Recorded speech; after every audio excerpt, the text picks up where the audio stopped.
Okay, we will now begin the December 7th, 2023 meeting of the City of Des Moines Plan and Zoning Commission. The Plan and Zoning Commission is generally an advisory body to the City Council. The City Council will hold a public hearing and make the final decision on all matters before the Commission other than site plans and subdivision plats, unless denials or conditional approvals thereof are appealed. Please contact the City Clerk or Development Services Department staff for details on council hearings. The applicant will be given 10 minutes to present the request. Proponents and then opponents from the public are then allowed to speak in that order, with each speaker allowed a maximum of 5 minutes. Applicant is then allowed 5 minutes for a rebuttal. The hearing will then be closed and the Commission will discuss and vote on the issue. All comments are to be germane to the item under consideration, and speakers are to maintain a courteous manner. Items listed on the consent portion of the agenda will not be individually discussed and will be considered for approval in accordance with the recommendation in the staff report unless an individual present or a member of the Commission requests that the item be removed from the consent agenda and considered separately under the public hearing agenda. Before we get into the consent items, I would like a motion from a commissioner to approve the meeting minutes of the November 16th meeting. I'll move approval. Thank you, Todd. All those in favor, please raise your right hand.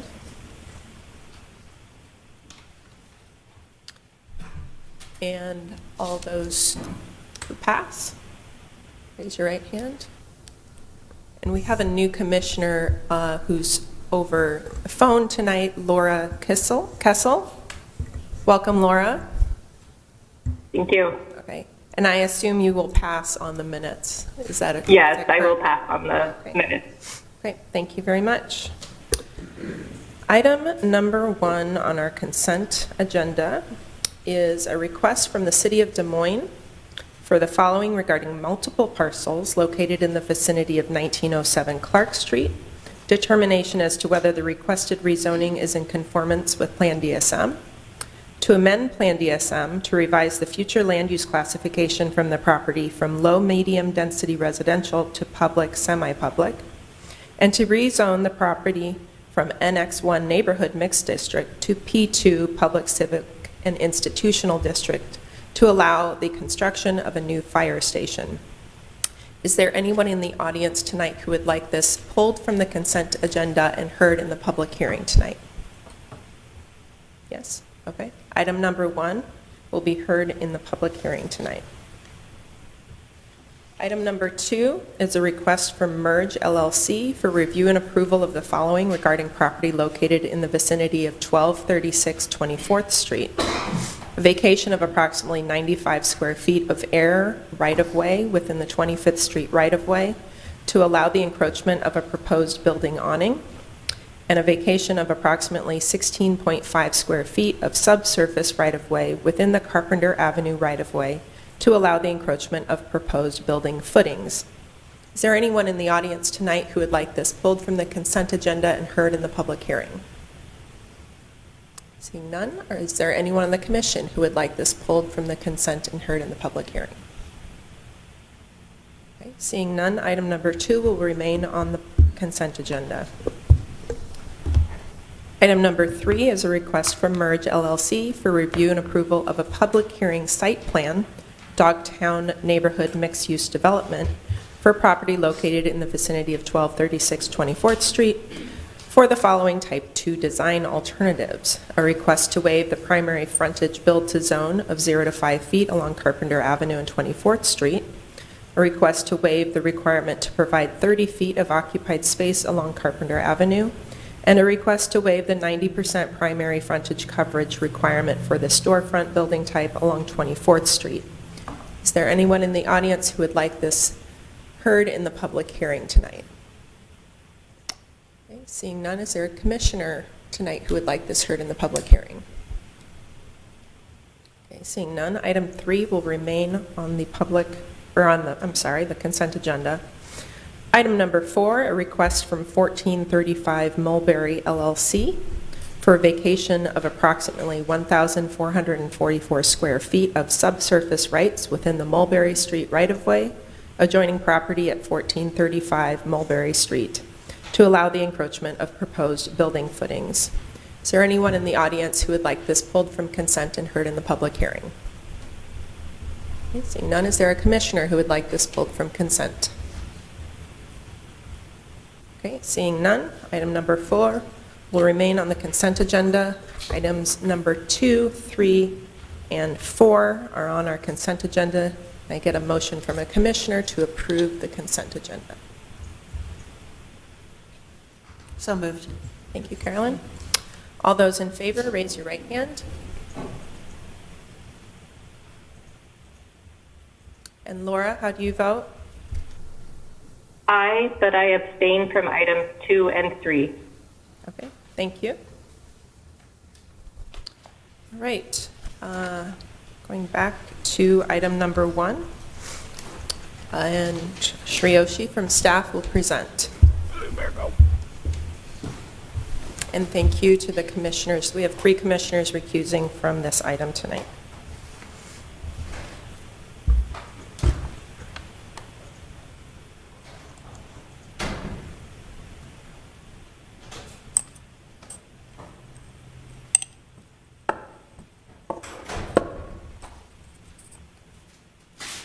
Thank you, Madam Chair. Shreyoshi Chakraborty, Planning Staff. I'm going to present item number 1, which is a rezoning request for a property in the vicinity of 1907 Clark Street. The applicant, the City of Des Moines, is requesting a rezoning to rezone the property from NX1 Neighborhood Mixed District to P2 Public Civic and Institutional District. Also requesting to revise the future land use classification from low-medium density residential to public, semi-public. The request specifically is to allow the construction of a new City of Des Moines fire station building at this particular location. This is the subject property. It's located in the vicinity of Clark Street, between 19th Street and the MLK Junior Parkway. The area consists of 8 separate parcels as well as a vacated alley right-of-way. The proposal is to consolidate these parcels into the area that is to be developed for the proposed fire station building. The subject property is in a predominantly residential area. The area around consists of a mix of both single-family as well as small-scale multifamily residential uses. There's also some public, semi-public uses and small-scale commercial in the vicinity. There is an elementary school that is just to the southeast of the property, south of Clark Street. Here are some pictures just to give you a context of the neighborhood in general. This is looking north. This is 19th Street right here. And the subject property, if you can follow my cursor, is right here. This is looking north. Again, following along on 19th Street, looking at the subject property. Mostly vacant parcels. There are a couple parcels that had existing structures which have been demolished. This is the northern boundary of the property, again looking west from 19th Street. This is an older picture. I believe this is one of the structures that existed that have since been demolished. Now we are facing south along MLK Junior Parkway. This is again looking further south towards the subject property. This is Clark Street right here. This is the subject parcel. Just giving you a few different views of the area. And then this is looking east on Clark Street. The subject parcel is property is right here. Here's the crossing for the elementary school. The school is further southeast of this particular street view. This is a just a very conceptual site sketch, kind of shows you the layout As you know, we're looking at the rezoning right now, so we're not looking at particular design details, but just gives you a schematic idea of what is being proposed. It is subject to change, and we'll be going through a site planning process to figure out the final design details. There are currently two proposed entryways, one off of MLK Junior Parkway, one off of 19th Street. The exit would be off of the bays south on Clark Street, and there's parking proposed on either side of the building. So this is just a very conceptual layout, just to give you an idea of what's being proposed. As I mentioned, this alleyway right here that you can see underneath the overlay, that has been vacated. A portion of the property to the north has also been acquired. The reason that has been done is to allow the alley to be realigned so that it doesn't dead end. It is able to be realigned so as to come out on 19th Street. These are some renderings of what is potentially being proposed. So just to give you an idea of the building type and the design that the applicant is looking at. This is some information that was provided to staff. This shows you the coverage area for the various fire stations. So the fire station that's being proposed, the new fire station that's being proposed here, is to relocate an existing fire station that currently is located at University and 9th Street, which is right here. So it's being proposed to be located in a more central location right here. So that's what we're looking at. And again, this shows you the coverage area of the various fire stations within the city.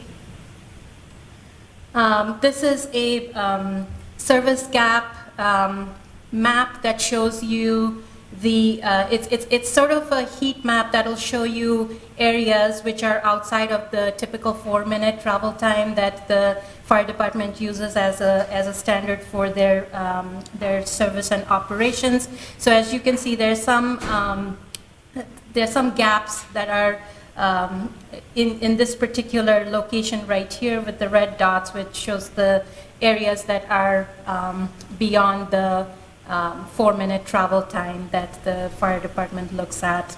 And the applicant can go more into details regarding this particular information that was provided.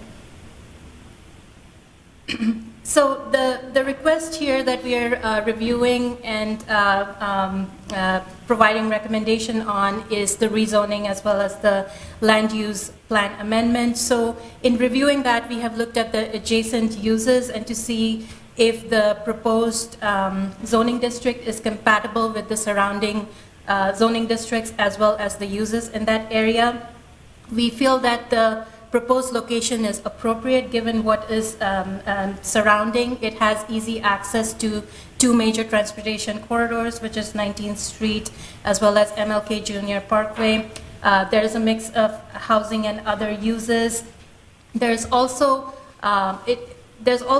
proximity to neighborhood nodes. As you can see here, there are 3 neighborhood nodes that are within a mile, within 3/4 of a mile buffer, as you can see in this particular map. There's also a couple community nodes that are less than a mile away. So it's fairly centrally located in terms of the particular location that's proposed for this site. So in light of those considerations, staff believes that the proposed rezoning request is in conformance with the land use request and plan DSM, and staff is recommending approval of the rezoning request. We received a couple comment cards, and here's the consent map showing the percentages of response. And I'm going to let you read the comment cards that came in. This was in support of the rezoning request.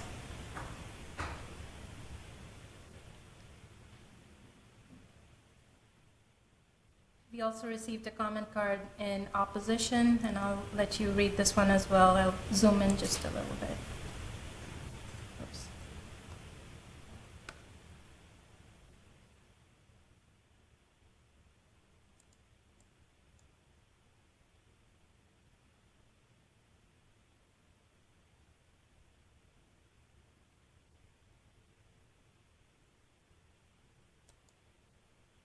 The applicant also held a neighborhood meeting and provided us a very detailed summary.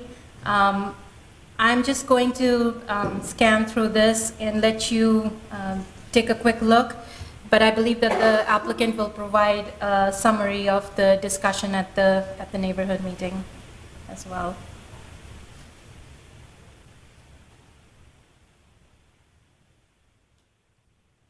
So some of the concerns that were raised are outlined here: proximity to King Elementary School, site selection process, eminent domain, displacement of residents, noise impact, impact on adjacent businesses, property value, maintenance of parcels, parking, use of city funds.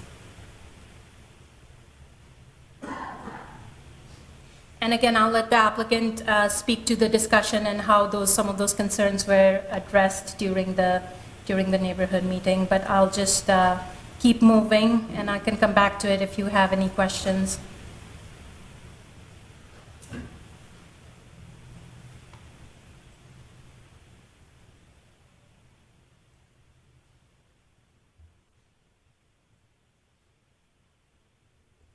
Are there any questions for planning staff?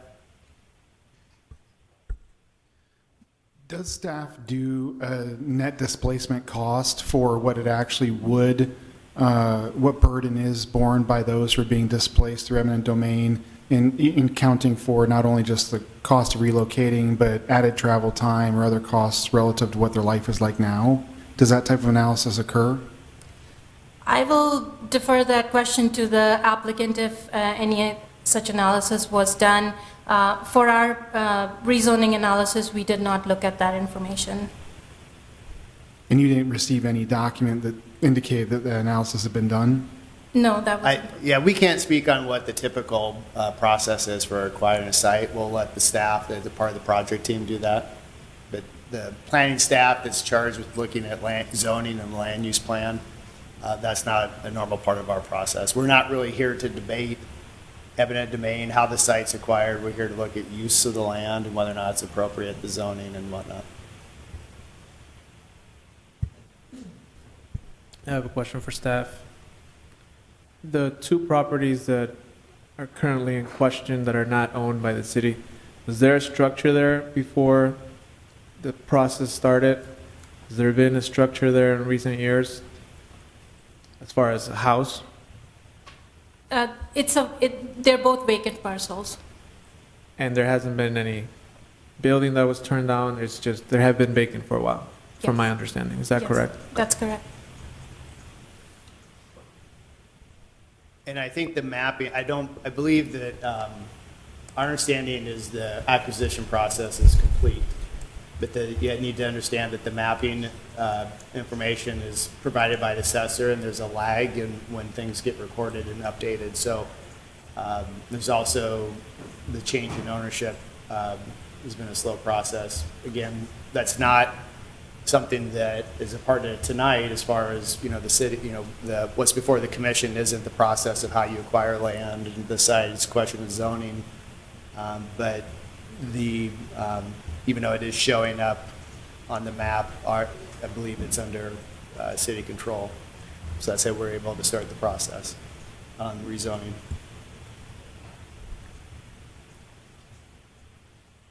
How did you end up with comment cards in opposition from parcels in this area if no one besides the city owns them? Because the assessor records are not kept, there's a delay, and our notices are sent based off of the assessor record.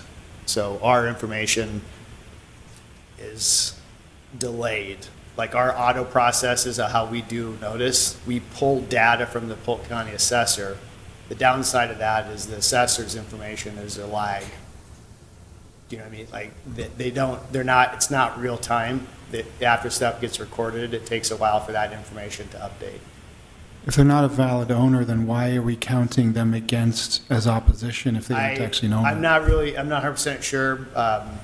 Well, I just wanted to clarify that. I'll just go to the map here real quick. We did not count them as against in the percentages for that reason. I think we're being just straightforward that we received, notice went to those addresses, we received a card back.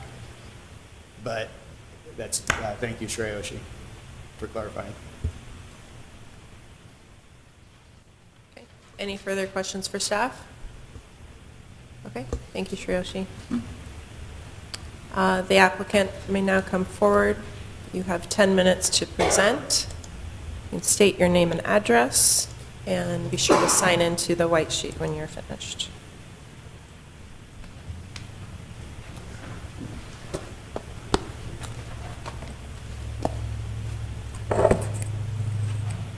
Okay, Madam Chair, members of the commission, my name is Eric Berkson. I am the Assistant City Architect filling in for Ann Sobek Munson this evening. So before I actually begin with our presentation, I owe you an address, 1551 East Martin Luther King Jr. Parkway. So before I begin with my portion of the presentation, I'll just say to address the question, Chris's question about eminent domain and whether any kind of analysis was performed on displacement. Of the 8 parcels that are under the rezoning application tonight, 3 of those ended up being acquired through eminent domain. There were 2 owners. Of the 3 parcels that were acquired through eminent domain, none of them had occupied structures on them. So it was only vacant lots that were subject to the eminent domain request in this instance. All right. Quickly, and thanks, a lot of this is going to be a duplication of what Saroshi presented, but just kicking off, again, a map that shows the current location of Fire Station 4 at 9th and University, and then the new proposed location, which is subject to the rezoning request in the vicinity of 1907 Clark Street. And as Saroshi mentioned, there's a lot of factors that play into what we end up selecting for a site, but in this case, one of the major goals was to improve coverage to the northwest quadrant of the city where we had slower response times. So that's sort of the background for how we ended up where we did. Of the parcels under consideration, I believe we already saw this, but there are 8 parcels subject to the rezoning, and then not shaded here is a 30-foot portion of 1520 19th Street, which has been acquired to extend the alleyway out to 19th, so we have a continuous circulation path there. And as Saroshi mentioned, we're requesting a rezoning from NX1 to P2 to enable construction of the fire station. Timeline on this project. In 2014, the fire department conducted a citywide service delivery assessment. And that's sort of the background that gives us the ability to find where we need to move stations around, how we need to ensure that we're equitably delivering service to all of our residents. Fire Station 4 came up for replacement in 2020. 2021 is when the city started allocating, was able to allocate money for it. The site was selected in 2021. In May through July of 2022, we had a fairly robust public engagement process. On May 26th, we invited all the residents in a 250-foot radius, as well as 11 additional stakeholders, and then the 3 bordering neighborhood associations, King Irving Neighborhood Association, Mondamon, and then the Drake Neighborhood Association. We invited them all to a neighborhood meeting to understand the background on the project, what it was going to be, why it was going to be sited where it was. On June 16th, the King Irving Neighborhood Association asked for a supplemental presentation just to their neighborhood association. Facilities and then fire department staff attended that and answered questions.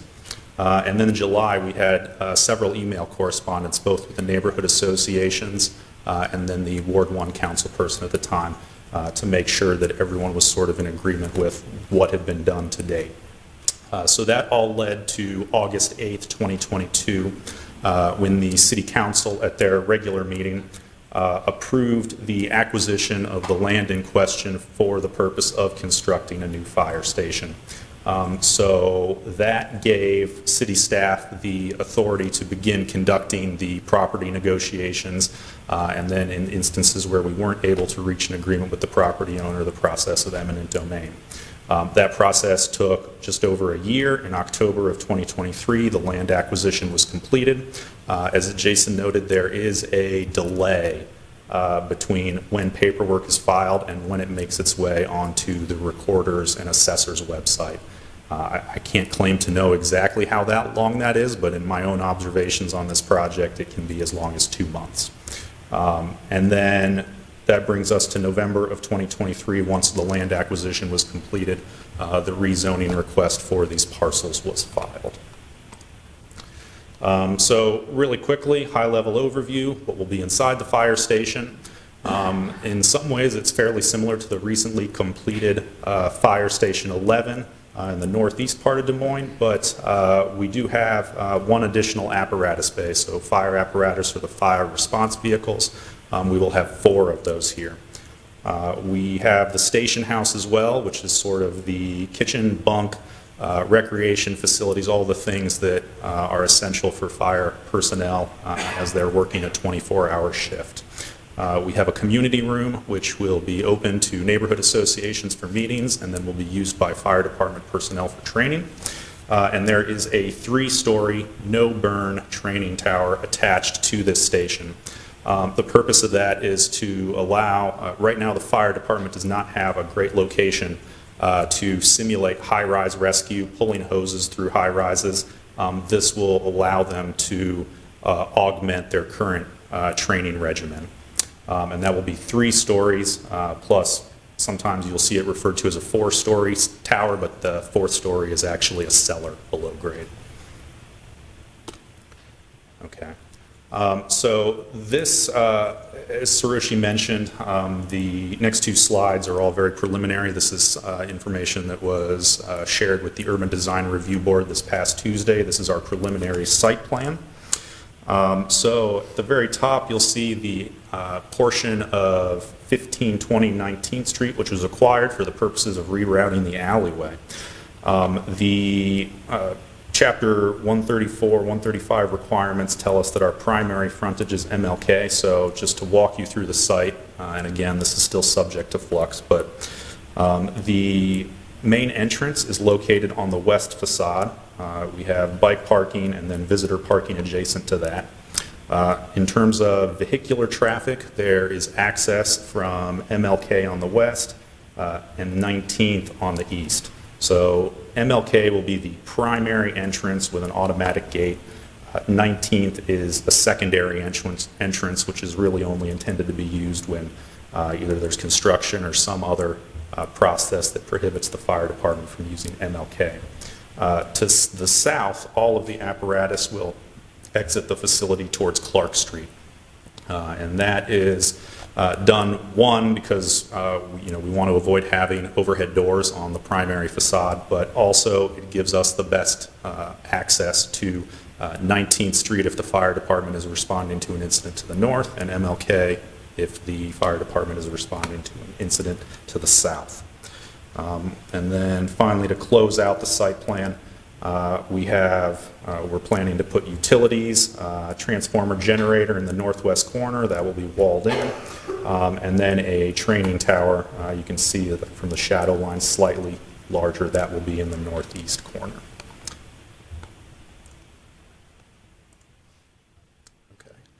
So again, what you can see on the top is the site as it currently exists today, and then aligned in the bottom is again, preliminary but conceptual rendering for what the new station will look like. Okay, and that brings me to the neighborhood meetings. So Saroshi mentions there were several concerns raised at the neighborhood meeting. The most immediately impactful on the design going forward were concerns that were raised about well, two concerns. The first was proximity to King Elementary School. Several residents in the area were concerned about having children who are going to school, crossing streets in the proximity of a fire station. So sort of 3 points on that. When we build a fire station these days, we include what is called signal preemption. And that is a system that when a fire apparatus leaves the station, it automatically turns the adjacent traffic lights to red. If there is already an active cycle at that intersection, the cycle is allowed to complete. So anyone who is in a crosswalk will be allowed to finish their movement across the street, and we believe that this signal preemption will slow down traffic adjacent to the site.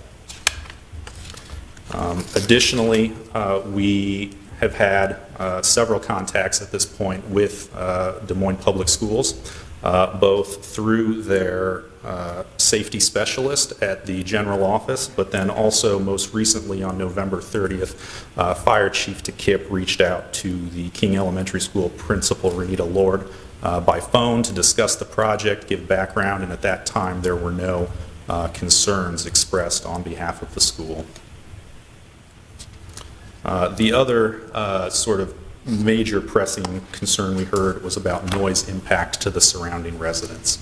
On this concern, we would note that because of the current location of Station 4, which is often responding to incidents to the north, and then additionally, because of the amount of emergency vehicle traffic we have, ambulances responding from points north, transporting people to Mercy Methodist Hospital, there is already a substantial amount of emergency vehicle traffic on the 19th Street MLK corridor. So we don't view this as appreciably increasing the amount of traffic, rather it is changing the point of origin of that emergency vehicle traffic. Again, to the question of eminent domain and displacement of residents, there were two houses on the site. One is still standing today but has been vacated. Both of those properties were acquired through a purchase agreement with the owner, and city real estate does provide compensation for moving costs and other expenses occasioned by that purchase. Let's see. We are done with the 10 minutes of... We're at 10 minutes? Yeah. Okay. If there are any questions, I would be happy to accept those now. Any questions from commissioners for the applicant? Can we clarify, so were there residents on the site or were there not? There were two houses on the site. One of them, I can't, that was vacated through a purchase, two of them were vacated through a purchase agreement. One of them took a lot longer because the resident was having a more difficult time finding another location, but that has since been completed. And currently, one structure has already been demolished. That was completed. I believe that would have been summer, fall of 2022, and one of them is awaiting demolition, which will be completed by March 1st of 2024. Okay. Yes, Bill? Did anyone in any of the public hearings mention noise? Yes, that's emergency vehicle traffic up and down 19th and MLK was a primary concern. It does come with the territory of living by a fire station, but again, we believe that there's already substantial amounts of emergency vehicle traffic on these corridors. So again, we're really only changing the point of origin, not the number of apparatus responding on these roads. Okay. All right. Thank you, Eric. And if you can sign into the white sheet right there. Thank you so much. Is there anyone in the audience in favor of this item who would like to speak tonight? Okay. Is there anyone in opposition to this item who would like to speak tonight? You may come forward. You have 5 minutes to speak. Please state your name and address.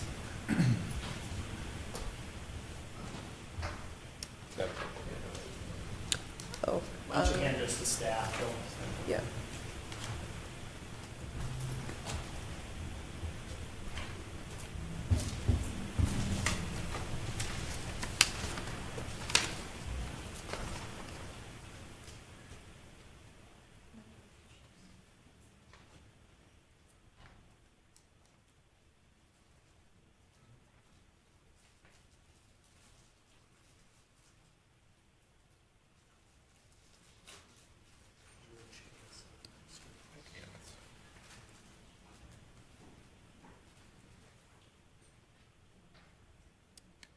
Okay. Good evening, members of the Planning and Zoning Committee, fellow residents and concerned citizens. My name is Jason Zilk. I reside at 1548 19th Street. The last time I stood before you, it was in opposition of a rezoning of a grocery store in our neighborhood, which was suspected as a potential front for illegal activities. Tonight, my concerns are different, but equally serious. I'm here to oppose the proposed zoning for the new fire station under Plan Number ZONG 2023000067, fearing it may not best serve the best interests of our community. Regarding financial management, the project's budget escalated from $10.46 million to $11.6 million. This is alarming, especially considering construction hasn't even begun. The stark overrun raises serious concerns about fiscal responsibility and the focus of city funds, particularly with the fire stations on the south side that have been identified as needing to be prioritized for replacement and potential relocation. According to the recent newspaper article, the new station plans to staff 13 members. According to the DMFD Standards of Coverage report that was just released Monday, Station 4's current minimum staffing is 5. This disparity is concerning. It either points to a lack of planning, potential misleading information, or other examples of not being transparent with actual intentions. The city claims to have completed the property acquisition in October through eminent domain. This is not only misleading due to the ongoing legal dispute, but I suggest a lack of due process and respect for the property rights of the residents. Additionally, the city invested $48,850 in a station study, which surprisingly did not recommend relocating Station 4. This finding starkly contradicts the city's current push for this project, suggesting a concerning misalignment with expert advice. In conclusion, I implore the committee to not merely rubber stamp this rezoning request. While I'm aware that the Des Moines City Council is likely to approve the zoning change regardless of your recommendations, it's crucial that your decision generally reflect the collective voices and concerns of those most impacted. This situation calls for more than procedural adherence. It demands a critical independent evaluation grounded in the principles of transparency, fiscal responsibility, and authentic community engagement. As residents directly affected by this decision, we speak more than a formal acknowledgement of our concerns. We expect and deserve a decision-making process that prioritizes the community needs, values, and well-being over rushed administrative actions. This committee has the opportunity and indeed the responsibility to set a precedence on how community voices are valued and considered in shaping the future of our neighborhoods. I urge you to make a recommendation that truly resonates with the sentiments expressed by the community, therefore reinforcing trust in our local governance systems, our neighborhood character, quality of life, and fundamental rights, which should be at the foremost of this decision. Thank you for your time, your consideration, and your willingness to engage with the critical issues that affect us all. And what I've included here was a copy of the newspaper article that was just recently in yesterday's paper, which states the number of firefighters who are going to be in that location. The very next page is a page from the Community Risk Assessment coverage that just came out on Monday. And on there, if you look over to the station's staffing, it shows that there's only 5 firefighters that are going to be in the station. And on the back, I included the front page and a little information about the $48,000, close to $49,000 study that happened in 2015 that was referred on the beginning of that timeline. In that, you can look, and there's some items in there that state that they're the facilities are adequate and properly distributed according with stated service levels. And then on the back 2 pages, there's an additional list there's a summary, and there's some other lists of recommendations from that report that actually demonstrate that they're recommending Station 3 and Station 10 actually be reconstructed. There's actually a timeline that has all the fire stations on the back with suggested dates of them to be replaced, and Station 4 is one of the last ones that's listed on there. However, it has suddenly become the urgent and seems to be the most important change that they make at this point. Do you guys have any questions for me? Thank you, Jason. Oh,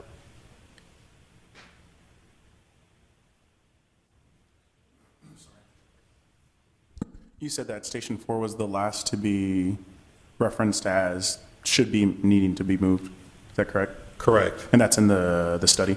Correct. Okay. Actually, the stations that were recommended to be moved were Station 8 and Station 10, which demonstrate a big lack of coverage on the south side.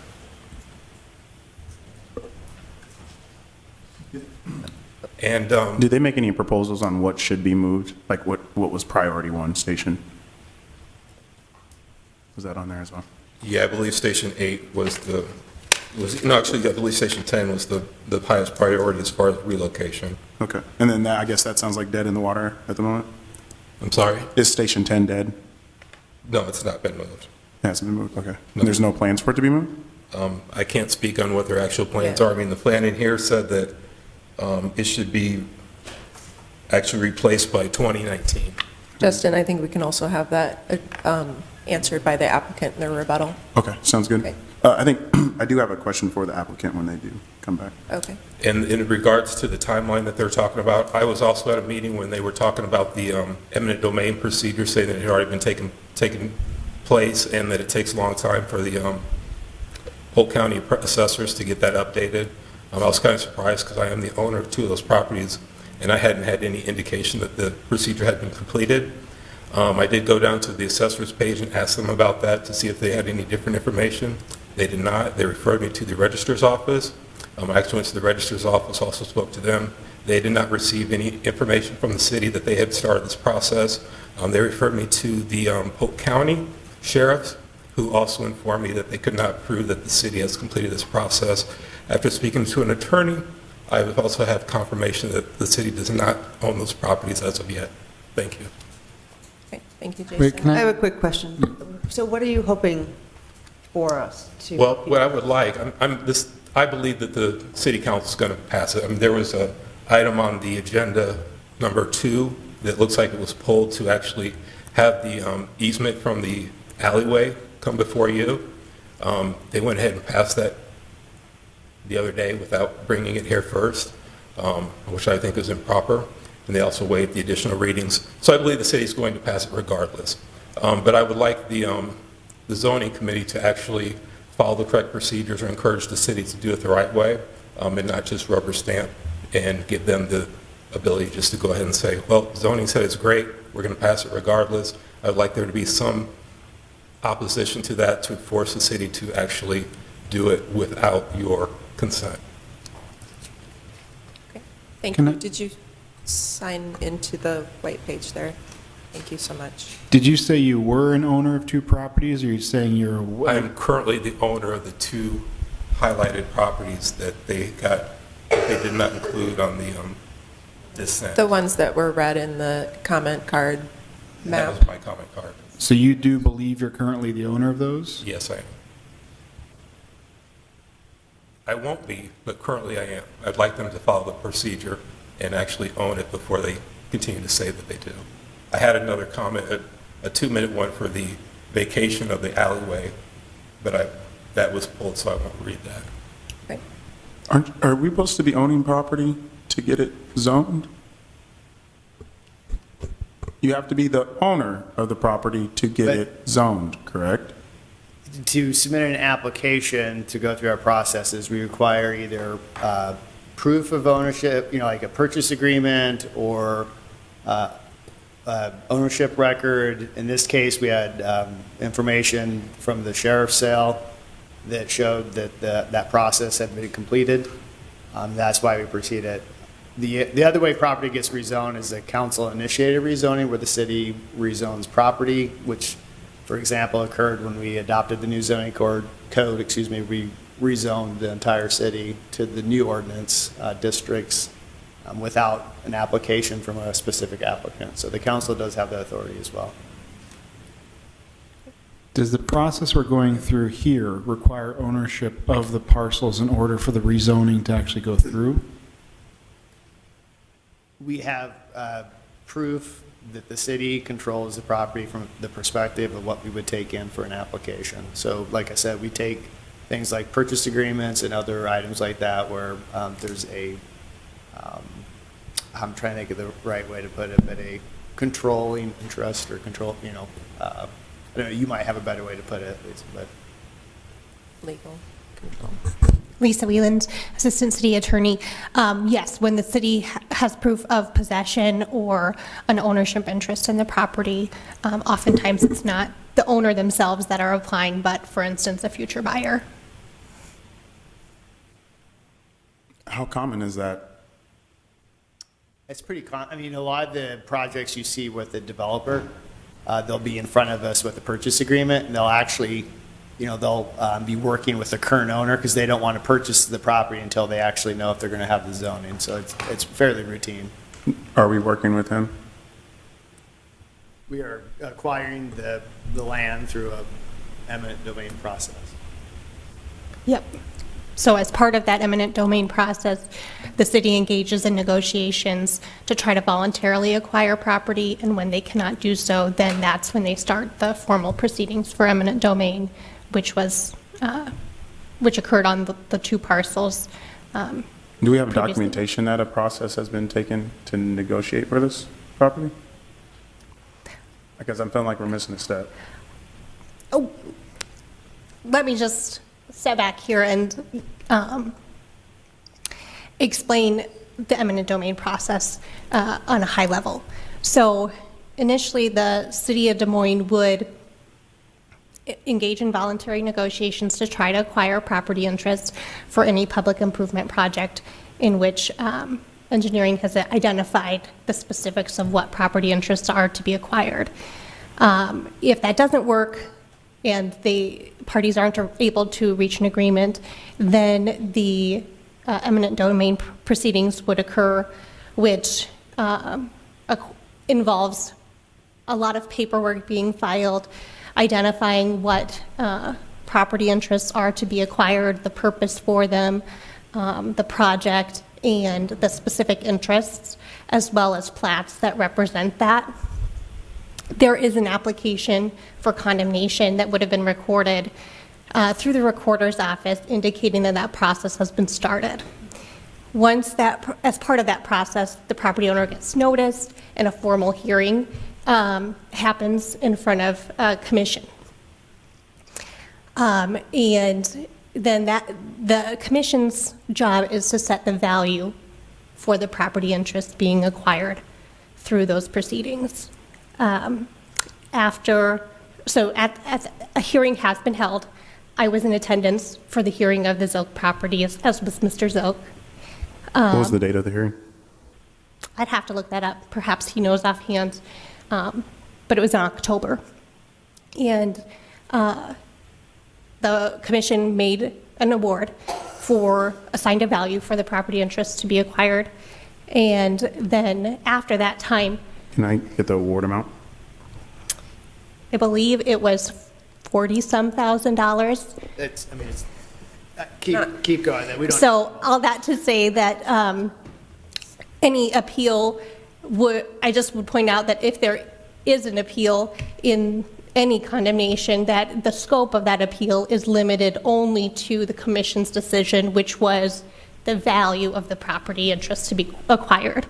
It's not a matter of the scope of if the project can continue or the scope of the project at that point. It's simply how much money the city has to pay the property owner for those property interests.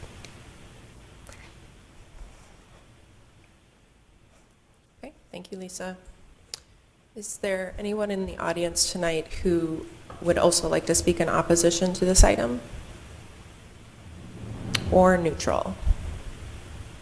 Okay, The applicant now has 5 minutes for a rebuttal.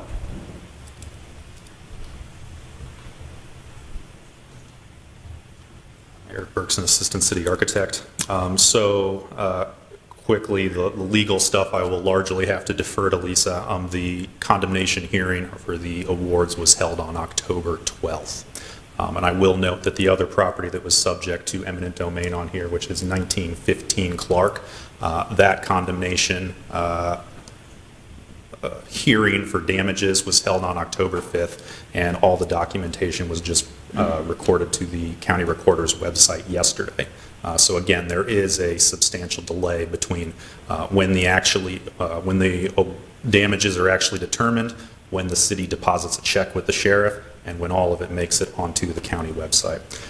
The other concern we heard from Mr. Zilk was about station staffing and the prioritization of replacement. And to that, I'm going to have to defer to our Fire Marshal, Jonathan Lund. Good evening, Commissioners. Jonathan Lund, Fire Marshal. So a few things. One, if you look at the design of fire stations, we're designing for 50 to 75 years. It is correct, this station will have the potential to house up to 13 Des Moines fire personnel. That's typical for us when we build new stations. If you look at Station 11 on the northeast side, it houses 11. Typically, there are only 5 staff there right now, but we're contemplating future needs. And as well as our staffing varies from day to day. So that is future capacity as well as anticipating future response needs. In regards to the mapping and the age of Station 4 and the recommendations from the 2014 study, I would offer this. Since the 2014 study, we've continued to do research and mapping on our response capabilities. The 14 study does not take into account the new Station 11. As well, since then, we've had internal City of Des Moines facilities team evaluate the deferred maintenance and life expectancy of all Des Moines fire stations, where Station 4 scored highly on needing to be replaced, as well as we've done more comprehensive mapping at all of our incident responses and our ability to travel to those incidents from a fixed location. When we were looking at placing or siting this fire station, we examined a number of different sites to look at where we could maximize efficiency. I will tell you that that study, 2019-2020 timeframe, pinpointed 16th and Clark, which is 3 blocks to the east of here. And then we turned it over to the real estate division to find available properties with the intention of, 1, being in close proximity to major thoroughfares, which this site meets, 2, the least disruptive to existing occupied residences and businesses, and this site was the best location for that as well. I can answer any other questions you might have. Could you provide a comment regarding the concern with the south side fire stations and how those were jumped in the list of priorities, according to the gentleman? Do we have lots of fire stations that need to be replaced? Yes. I mean, there are ongoing maintenance. If you look at Station 4, it's the second oldest station. The only station that's older than that is Station 3, which is on the east side. And then another thing with the mapping is station locations, they're not easy to change. They're long 50 to 75-year buildings, and they have long-term consequences. So it's really important that we get all of those correct. And that's what we're working through, a systematic process to get those correct as the city continues to build out. Are there currently plans for the south side fire stations to be replaced? Is it? Our capital improvement budget goes out about 5 years. Right now, Station 4 and Station 3 are included in that 5-year capital improvement budget. Is there, I was looking at the map, is there a similar coverage gap? Because obviously the map cuts off on the south side there. Is there a similar coverage gap on the south side relative to the one that's northeast of the station? On the south side of, I guess I'm not sure Well, where you're referring Hiroshi to. presented a map right here, and there is, yeah. Like the other stations of note, I mean, it seems like there is, I mean, that gap, that seems the white gap there, maybe I don't really understand the math well enough.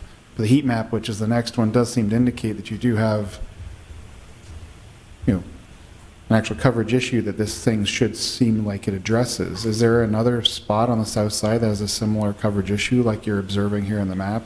Not in this map necessarily. I mean, one of the things that this map takes into account for, as it's shown right there, is that apparatus are available in the station. One of the things that we do from a dispatch perspective is dispatch the closest unit regardless of whether or not they're in the station. So if an engine or ambulance is driving across town and they're closer, they'll get dispatched. Sometimes that might explain some of these gaps where they're closer to a fire station. They may have been out training or something like that. But we believe that moving this station to the northwest, based on the mapping that we've done at least over the last 3-4 years, is going to have a significant impact without creating an additional coverage gap.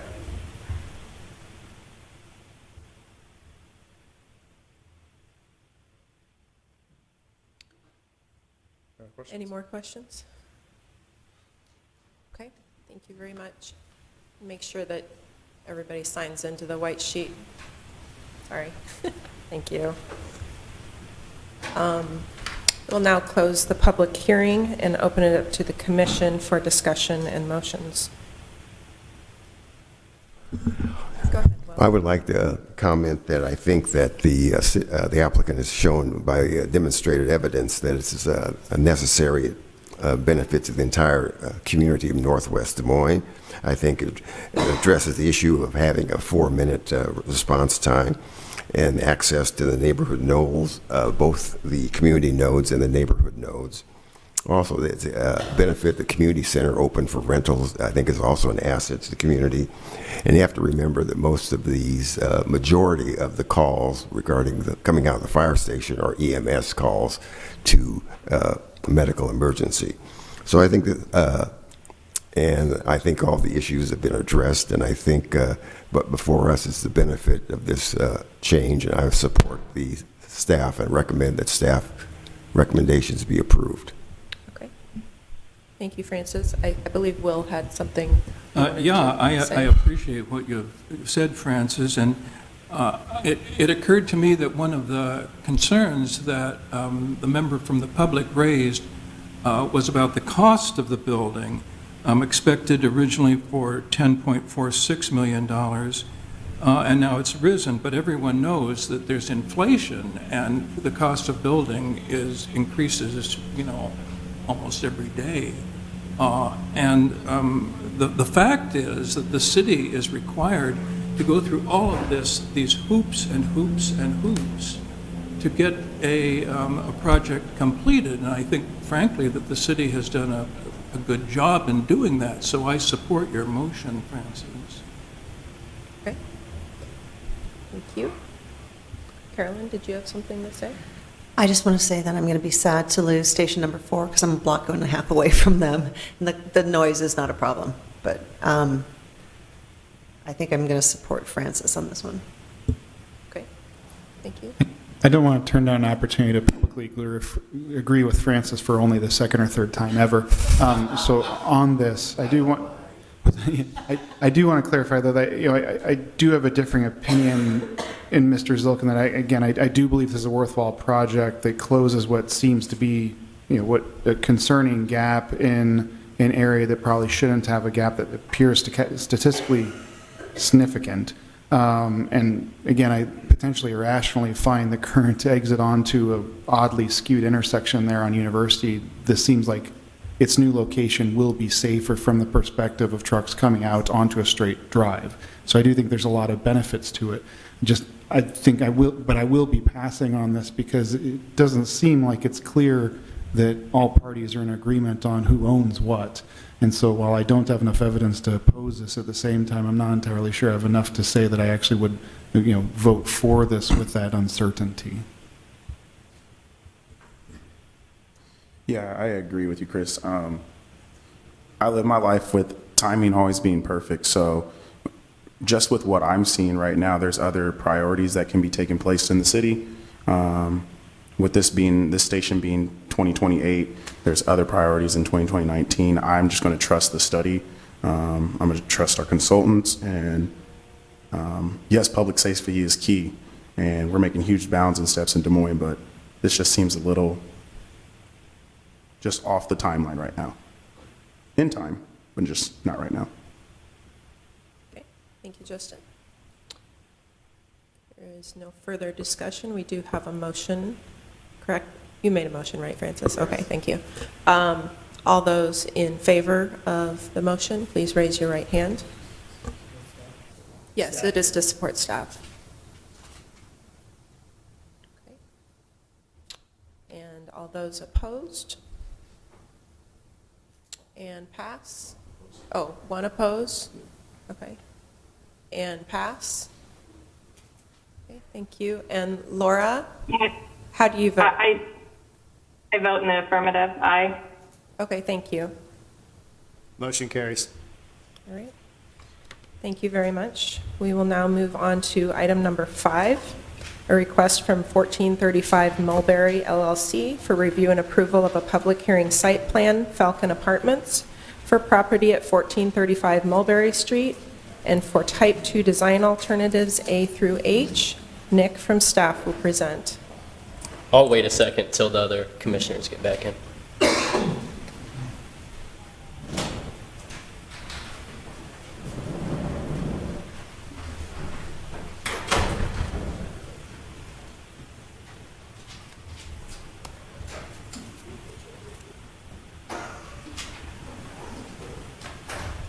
Yeah, we are just waiting for the 3 commissioners who recused for item number 1 to arrive back.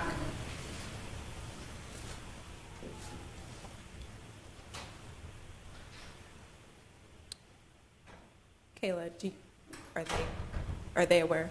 Yes. Okay. All right, I'll get started.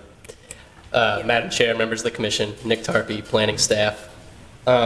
So what we're looking at tonight, as you can see, there's a relatively long list of type 2 design alternatives that are requested.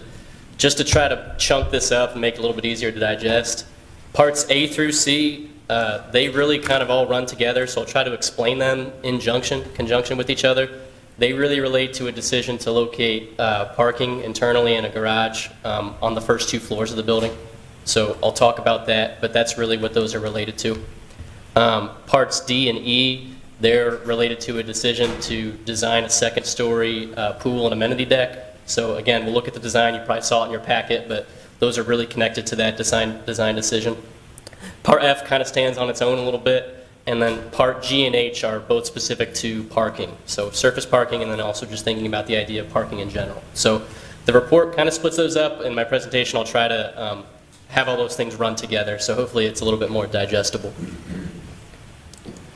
So the subject site that we're looking at here tonight, it's highlighted here. You are currently the only person in this conference. Please wait while others join. Sorry about that. Lost our commissioner. All right, we ready to resume? All right. Yeah, we've lost Laura, so. Okay. Down to 12 commissioners. All right. So the site that we're looking at tonight, it's highlighted in orange here.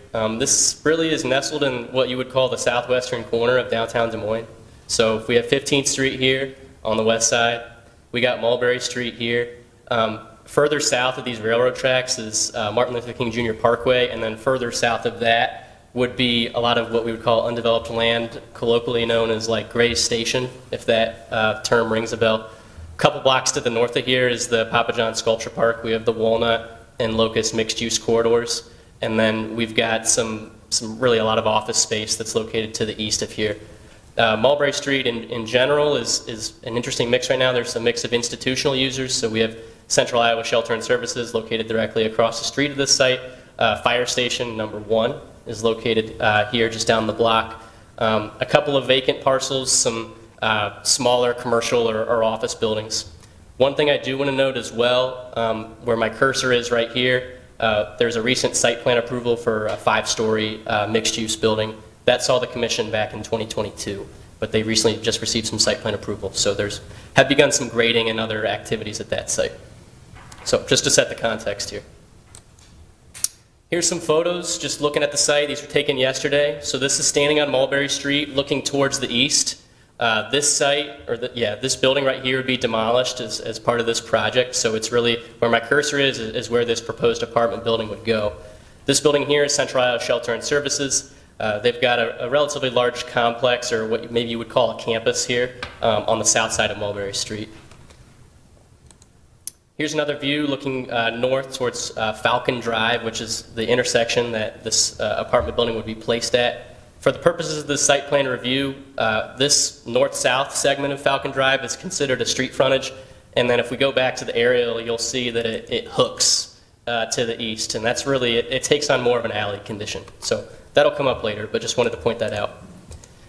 And then here's another view on Mulberry Street. We have Central Iowa Shelter and Services here on the south side of the street. Here is the vacant parcel for now, where the apartment building is proposed across the street. And then here's a view of the alley just in the rear of the site, so as it exists today. Here's the site plan showing some layout. Key things I want to point out, building's pretty long. It takes up the majority of the frontage. It's about 400 feet. And you can see this is a first floor view here, so you can see the parking ramp that is here. The building is really kind of pushed up to the Mulberry frontage here. So this is Mulberry Street running east-west. This is that Falcon Drive that I was talking about earlier. The building is set back somewhat from Falcon Drive to allow some pull-in vehicular parking on private property. It's one of the subjects of the design alternative request that you're seeing. There's a couple of drive accesses into the site. They're both from the north. They're from the alley. So we have one that's here at the northwestern corner of the site, excuse me, and then one coming off the northeast through a small surface parking area. And again, that's one of the subjects of the design alternative requests that you're seeing. So the building it generally fills most of the site with the exception of that setback from the west and then that surface parking area in the northeastern corner. A couple other of the civil views, we can go back to them if we need to. Here's a conceptual landscaping plan, excuse me. So along Mulberry Street, you might have noticed in the photos that I had, that's what you would call like a Class A sidewalk, so like a downtown sidewalk section with those tree beds and planters.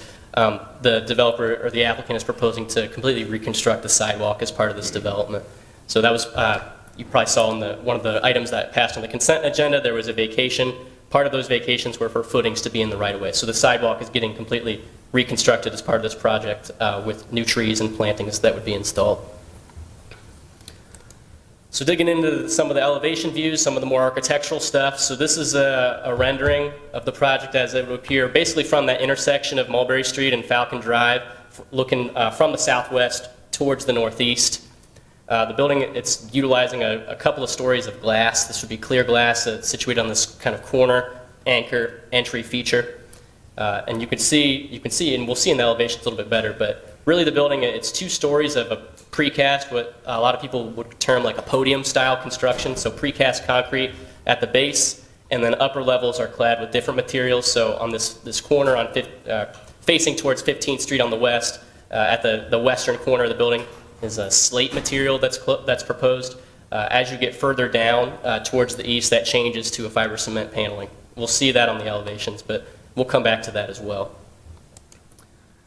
So here's some floor plans. This is that ground floor plan. So again, you can see this is the ground story, and it is a parking ramp. So that is basically kind of driving a lot of the relief that you're seeing on the agenda tonight, but just wanted to point that out.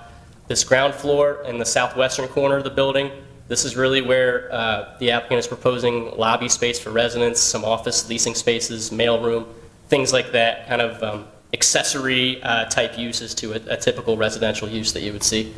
And then I also wanted to point out too, there is an eastern entrance at the far eastern corner of the building as well. It's basically like a secondary entrance. Again, the vehicular entrances are both oriented from the north side.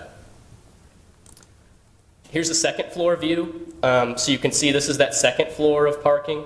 And one of the key things about this site is that there is a grade. So the site really slopes up. So thinking from the western corner of the site, traveling to the east, it slopes up about 9 or 10 feet. And so because of that, that really drove the design decision to design the parking the way that they have done, to really design it quote unquote with the grade. And so really they have created or depicted here this lower level parking ramp entrance that really where vehicles would be able to enter at the lowest point of the site, and that would really occupy really that first floor and partially subterranean portion of the building. And then as we're looking at the second floor here, you see a separate entrance, and this is actually about 10 feet higher, so it's elevated. So there's 2 levels of parking. We'll examine that a little bit more when we look at the elevations, but just wanted to point that out. The other thing I wanted to point out is this area highlighted with my cursor here. This is a courtyard area, amenity deck, so this sits elevated. It's on the second floor. There's a pool, and then some other patio, lounge type spaces. Here's a level 3 floor plan, really just showing the units, and levels 3 through 7 are all relatively the same. There's some minor deviations, so we can go back to those if we need to. All right, and here's looking at elevation views of the building. I'll first focus in on this one in the top left corner here. So this is facing Falcon Drive, or even further to the west, 15th Street. You'll see the materials mix that we have proposed here. So we've got this precast concrete base. We've got this glass feature that's really this corner entry kind of grand anchoring feature, however you want to phrase that. And then we've got this slate cladding that's proposed above. This view here is on the east side of the building where that the parking entrance is to that second level of parking. You can see it's a little bit different. You still have that concrete base, that precast base, but you've got a little bit of a different material treatment above. It's a fiber cement panel. And then the other main elevation that I wanted to show was this one. This is the Mulberry Street one. So I'll zoom into that. So this is how the building would present and be treated if you're looking from the south to the north, looking at the building. Where my cursor is highlighted here, this is that anchor corner entry feature. So you've got the main building entrance here that's located on Mulberry Street. You've got this sort of atrium style entrance with the 2 stories of the glazing here, and then you've got the slate cladding above. And then also you'll notice here we've got this precast podium concrete base that really is serving as this first level here along Mulberry Street. Behind here, this is all parking, so it's covered parking. This is not really, for the majority of this frontage, it's not really what we would call occupiable space. There's no people living there, there's not offices, anything like that, so that's all parking ramp. This, what I'm highlighting here with my cursor right here, this is a metal screen that is really proposed to provide screening from the pool deck. So this area here of the building, where you can see it's a little bit shorter than the rest. This is where I highlighted on the floor plan where that pool and those outdoor amenity spaces were going to go. That's where that would be. So it's kind of lifted above off the street on that second floor. And then for the pool area specifically, there is a proposed architectural metal screening. And that would, one of the things that's kind of in question tonight is that would substantially match some of the other metal paneling that's proposed on the south facade. But we're seeking the commission's input on that a little bit tonight, if you read your staff report. And then I also want to point out too, this is that far eastern entrance that I pointed out a little bit earlier. You can see it on the elevation view here. Again, really we're talking 2 stories of parking, and then with the residential uses above, we've got that concrete base with fiber cement paneling as the material treatment above there. And so really the crux of a lot of this relief that is being sought tonight for the entrances, the building transparency, the occupied space behind the primary frontage, that is really because if you can kind of close your eyes and imagine for a second, most of this area, with kind of starting right here where my cursor is, heading all the way to the east behind these windows for the most part, it's all parking. So here's some other views, not necessarily related to the relief tonight. And then here's a rendering that I think in 3D view might contextualize this a little bit better. So again, here's that base of the building. Would sit on a precast concrete podium. We've got the pool deck here. We've got a level of parking here. We've got some office space here that's tenant amenity style spaces. Most of the building amenities are really concentrated on the second floor pool deck. And then as we get over, we've got 1 to 2 stories roughly of this parking here. Here's that eastern entrance. Other things I wanted to point out too, and here's some of that surface parking that's located on the private property. It's got this pull-in condition here on the west side of the building. And then you can't really see it in this view, but tucked behind here, this little opening, this is where that small surface parking area would go, if you remember that from looking at that on the site plan. I'll zoom out. So digging in the staff report here, obviously there's a lot going on here. So staff, we try to relatively thread the needle with some of our recommendations. So thinking about occupied space, I already touched on that a little bit. The code requirement is for all buildings on their primary frontage, which in this case is Mulberry Street. The requirement is to have at least 30 feet depth of occupied space. What does that mean? Really, that means areas of the building that are regularly occupied by building users. So maybe like a commercial space or an office or a residential unit. So utility spaces, parking areas, those are not considered occupied space. So like I was talking about earlier with that parking, that would basically be butted up against the wall of the building facing Mulberry Street, abutting that frontage. That's the crux or the why that relief is needing to be sought for that requirement. This is not proposing to meet that. And really the purpose of that requirement is to prevent quote unquote dead space from abutting the public way. Occupied space generally facilitates in and out activity levels, vitality, interactions between people that occupy the building or live in a building, so building users, and then also the public realm. So it's kind of a push-pull or a two-way street in that sense. And that's really important in a downtown kind of context where it's a little bit more pedestrian-friendly than, say, like Southeast 14th. So I already dug into a little bit of why, in this instance, that was not proposed. The first piece is that grade piece that I was talking about earlier. So with the way that the site is graded, really it was most advantageous to design the on-site parking in a way where it took advantage of that slope that's already there, and so to really kind of minimize a lot of the excavation that would have to occur. And so really it was most practical to locate the parking on a lower level and kind of have an entrance in the northwestern corner of the site, and then have that parking ramp spread throughout the site where it would be partially buried but not 100% buried on that first floor of the building. And then the other item I wanted to point out, and you probably caught it looking at the floor plans and the elevations, and I did point it out earlier, is that all of the, or most of the kind of lobby, kind of public-facing spaces of this building are really oriented towards the west, kind of towards that Falcon-Mulberry intersection, further out, kind of oriented towards 15th Street. Generally, in this instance, Mulberry Street is what we would call a primary frontage. It's got the majority of the frontage. It's where the building is addressed. It's how the site is laid out or oriented. But it's something I did want to point out is it's not what we would call a mapped primary frontage. So when staff, we take in sites to review, there are certain streets in our city, downtown and elsewhere, that have a primary street designation in our city code, chapter 135. Mulberry Street is not one of those streets. So it has not been previously identified as a street that would get the highest level of treatment in terms of the amount of transparency you got to provide, whether the space needs to be occupied, how many entrances you got to have, those sorts of things that are designed to promote activity and vitality. And then also, something I did want to point out too, the applicant has had a dialogue consistently with CIS, Central Iowa Shelter and Services across the street. That has spurred some of the design decisions to lift some of the occupied spaces above the ground story. So generally, while the majority of this area was not proposed to be occupied space, we still feel that there's some design interventions that can be taken to create more of a quote-unquote feel of occupied space along that building wall. It's a really long frontage, and there's a way that maybe it's something like at staff we discussed internally, some sort of backlighting solution that would allow visual light transmittance to flow from inside the building into the public realm, so we don't have this experience of a wall or a like a passage through Mulberry Street. We would really like to try to mimic occupied space as much as possible.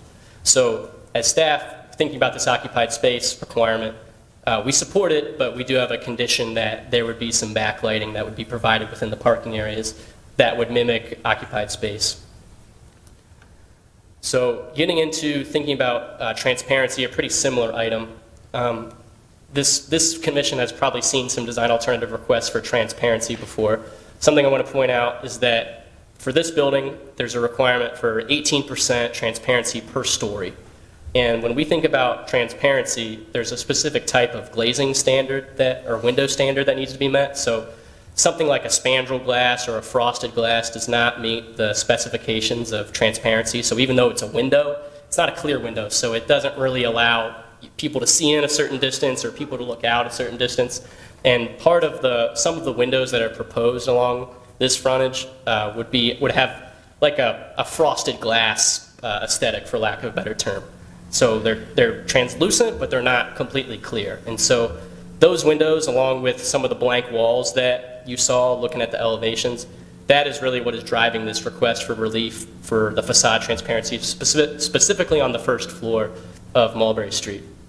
As staff, we thought about it, and as we have talked about, that first and second floor, it's mostly parking. And so it's not really a great experience if you have clear windows looking into a parking garage. And so we thought it was a decent compromise to be able to propose some sort of translucent glazing that would allow some light transmittance and kind of, like I said before, maybe mimic the appearance of an occupied space without just peering straight into a parking garage, which is not really a positive experience as a pedestrian or somebody that's in that space. So again, thinking about how Mulberry isn't what we would call a mapped primary street, and thinking about earlier when I was thinking about context, there's not, in this immediate vicinity, abutting this building, there are not really imminent opportunities for commercial style redevelopment. And so it is not as critical to have some of these entry points or occupied spaces on the ground floor as it may be in other areas of downtown. Relatedly, thinking about the requirement for building entrances, the requirement is 1 per every 100 feet of frontage. Like I pointed out before, the building is proposed to be about 400 feet long. So that would necessitate 4 entrances along Mulberry Street. The applicant has proposed 2. So there's that one, what you would call maybe like a main entrance on that southwestern corner of the building. And then there's another one on the southeastern corner of the building. So they've got half the requirement, but they're not meeting all of it. So that's why this relief is being requested. As staff, we thought about the great thing that was posed earlier.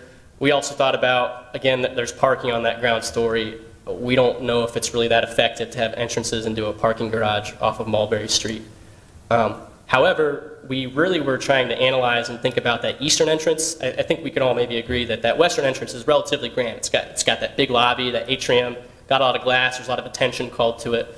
But that eastern entrance, it is really treated as like a secondary entrance, and it's not super hospitable or super inviting from looking at it from Mulberry Street. And so as staff, we feel like there's some design interventions that can take place that would really enhance that entrance's visibility. So things that we were thinking about would be simple things like centering the entryway door, thinking about some sort of canopy or other call-out type element to really denote that entrance, or thinking about the placement of some of the utilities or mechanical structures that are placed there now or proposed to be there now. We think that those can maybe be relocated to create a better pedestrian experience. So as of now, there's a generator that's really proposed to be right on that frontage. We think that that could be relocated to really highlight or denote, hey, this is a legit building entrance, not just a back door on Mulberry Street. So as you can see in the report here, we are really requesting the commission's input on that. So we would like to hear from you what you guys think about that. Thinking about building heights. So the building height and the primary frontage requirement here, they really run together. They're tied together. So we have buildings downtown. They are required to have a minimum height of 3 stories. Going along with that, buildings are required to have a 90% primary frontage coverage. And what that means is buildings have to stretch or extend for 90% of the building's frontage on that primary frontage. So that would be 90% of the Mulberry frontage. If you look at the civil sheets that we were looking at earlier, it pretty much stretches almost all of it. But that primary frontage coverage only counts if the height of the building meets the height minimums. So that portion of the building that's the elevated courtyard that's not 3 stories tall, that does not meet the height minimum, and that does not count towards primary frontage coverage. And so that's why the applicant needed to seek relief in this instance. They don't meet that standard. And so as staff, we evaluated that. I think the big thing that we wanted to point out about that is in doing that, the applicant has kind of oriented their occupied spaces, even though they're elevated, they have located them on the Mulberry frontage facade. If they were to kind of flip that, then the parking would be on that Mulberry facade kind of in a 2-story in a 2-story construction, like all the way across, if that makes sense. And so as staff, we thought that the proposed design was appropriate. So we do support those two requests. Digging into the setback on Falcon, so that the west side of the building, there is a requirement for a 0 to 15 foot build-to zone. They're proposing about a 26-foot setback from Falcon Drive there. As you saw in the photo, it's that this area is kind of an unusual condition where we have Mulberry Street, Falcon Drive, and 15th. They all come together, and there's this weird geometry of streets intersecting and city right-of-way. And so really, while yes, it is a street, it is very awkward. And so pushing the building all the way up there, we understand why there was some pull-in parking that was proposed, because it kind of mimics the pseudo-alley condition that exists today. And so generally, we were supportive of that request. And then the last thing I wanted to talk about was thinking about parking, both parking just as a generical thing, but then also surface parking, which I know this commission has talked about before. So first thing I want to point out is there are two areas of surface parking that are proposed on the site. The first one is the one I just talked about. It's that off Falcon Drive on the west side of the building, that pull-in, that head-in parking. That's not in the right-of-way. That's proposed to be on private property. So that is something that would need to seek relief from the commission. Surface parking is not allowed for these building types within the downtown zoning districts. And then the other surface parking location is proposed to be on the northwest corner of the building, oriented off of the alley. It's a 25-space lot. So the inclusion of surface parking itself necessitates the need for a Type 2 design alternative. The other thing I wanted to talk about with parking is that in the downtown zoning districts, these DX zoning districts, we don't have parking minimums, but there are parking maximums. And what the parking maximums are is they are equivalent to the parking minimums in all of our other zoning districts. So the parking minimums for residential uses, which is what this is, there's no commercial uses that are proposed, it's 1 space per unit. There's 202 residential units that are proposed. The applicant is proposing approximately 220 spaces, give or take. 197 of those are proposed within the building, so covered in that garage area. There's 25 spaces that are proposed in that surface, in the combination of that surface lot to the northwest and then that pull-in kind of off Falcon Drive parking. So staff in our analysis of this, we have really kind of analyzed or come to the conclusion that this surface parking that the applicant is proposing, that is what is kicking them above the parking maximums that are in place in the downtown zoning districts. So there's two necessary pieces of relief with parking. One, they're proposing surface parking, and then two, they're proposing parking that is above the parking maximums for a downtown area. So generally, I think this commission has heard the reasons why surface parking may not really be appropriate downtown. There's urban design reasons for that, ecological sustainability reasons for that, land value reasons for that. And so that's why the surface parking, you would really need to seek a Type 2. Same thing with providing excessive amounts of parking in a downtown context. However, we looked at the applicant's request, we looked at how the parking was laid out and how it was designed. Again, thinking about that parking on the west side of the building, it does kind of mimic that pseudo-alley condition that exists today. It's kind of ingrained within the building design. It doesn't really detract from the streetscape in that area of the site. So we did think that that was appropriate. The other thing that we noticed is that that parking lot to the northwest is, again, it's 18 spaces. It's not something that is necessarily dictated, the design of the site. It's not really related to the other design alternatives. It was hidden. It's kind of hidden in that alley area. It's pull-in off the alley.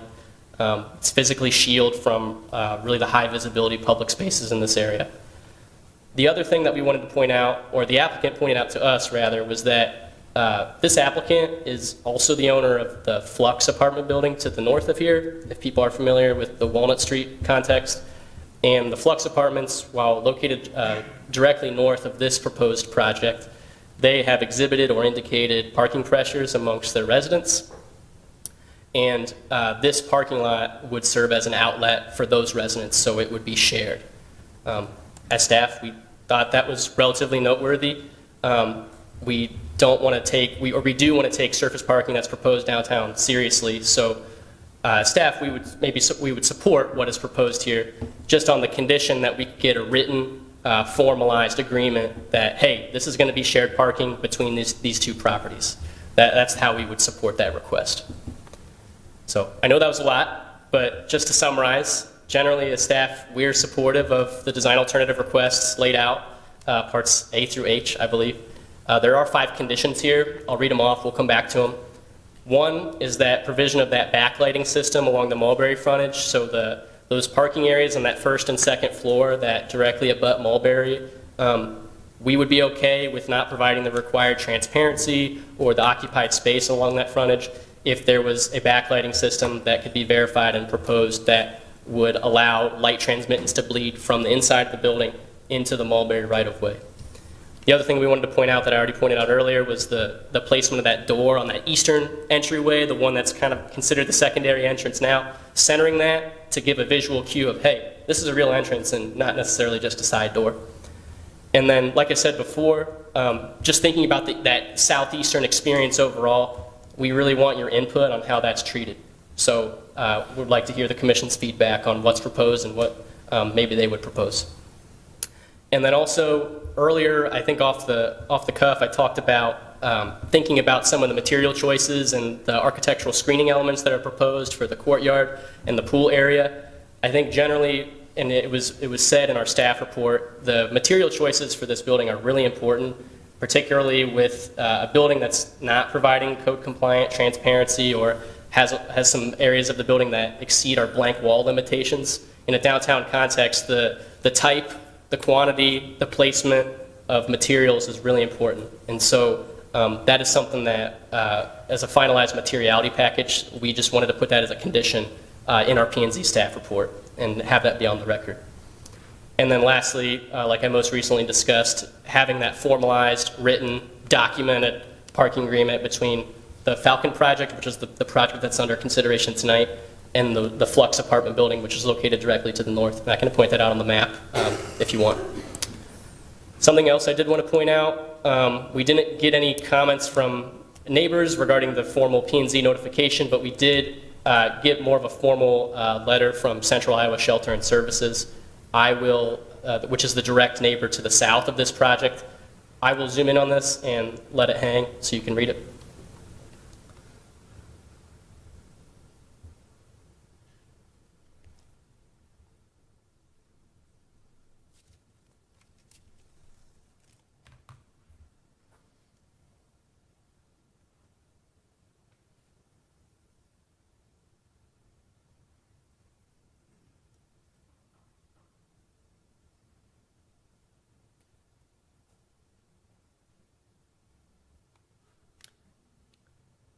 Could you, since we've asked the commission specifically to give us input on that one entrance, could you go to, it's 22. Thanks. Yep. And then zoom in on that entrance. You want to zoom in more than that? Yeah.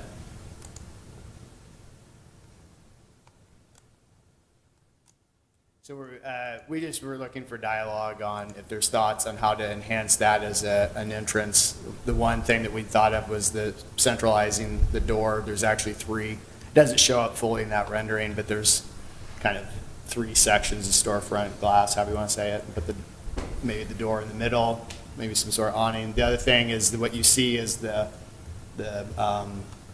vertical kind of lines to the right of the door are actually venting for a backup generator, and so we wondered if maybe that could be located in a better area, or if the commission had thoughts on how that might be treated in a way that, if that is where the generator goes, especially those of you in the design profession. But and then too, the project team might have ideas since we have been talking with them, so maybe they've thought about it a little bit too. Commissioners? Were you seeking input now? You Or can with the think public about it hearing and just closed? let it, I would go ahead and move on, but just Okay. know that's what we're, our recommendation includes one question of you. It's a little different than clearly defined stuff, so. Okay, all right. Thank you, Nick. Oh, did we have any questions for staff? I think I didn't hear any. Nick, Oh, can sorry, you, Todd.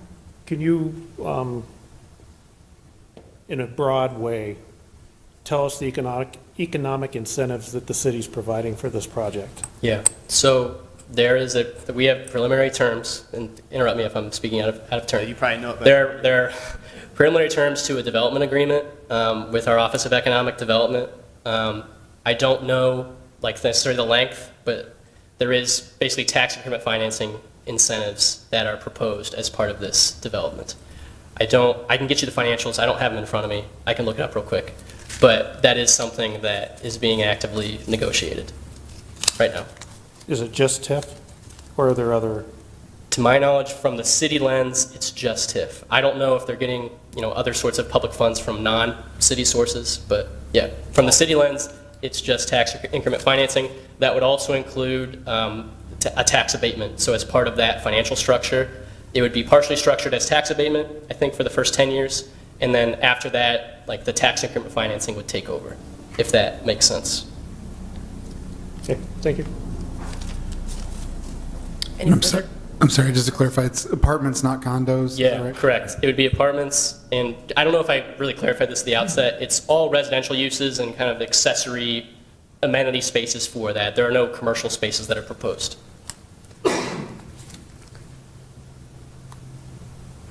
Any more questions for staff? Okay, thank you, Nick. Okay, the applicant may now come forward to present. You have 10 minutes.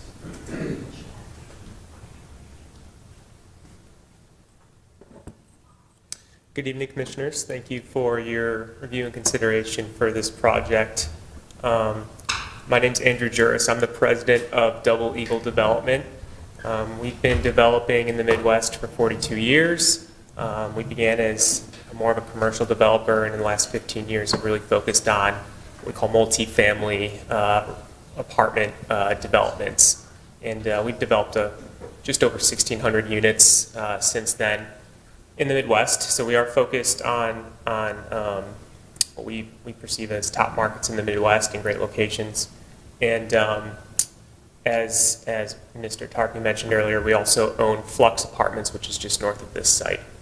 I'd like to talk a little bit about how we arrived at this design, which you can see has a lot of complexity to it and quite a few variances that are proposed, and really kind of talk through how we got there, and then open up to questions, since we've already had a pretty long explanation of what the requests are. So, having owned Flux Apartments to the north here, we have some context for the area, for what's marketable and feasible. When we look at a site to develop, we don't really have like a plug-and-play design we typically do. We really kind of try to take context and really think about what's feasible, what's marketable, and what's good for the community and the neighborhood. And so when looking at this unique site, it is long in nature. It has some topography to it.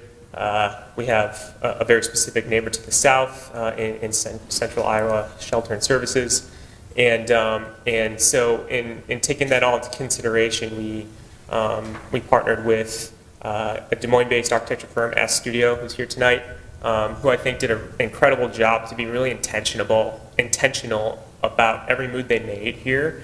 And I really want to commend the city staff. Thank you for what is probably a very, very complicated and complex review of a site like this. But I thought it was very thoughtful, and they did an incredible job just keeping the communication open for making sure that we're following the right process, trying to take the code into consideration, and so thank you, appreciate that.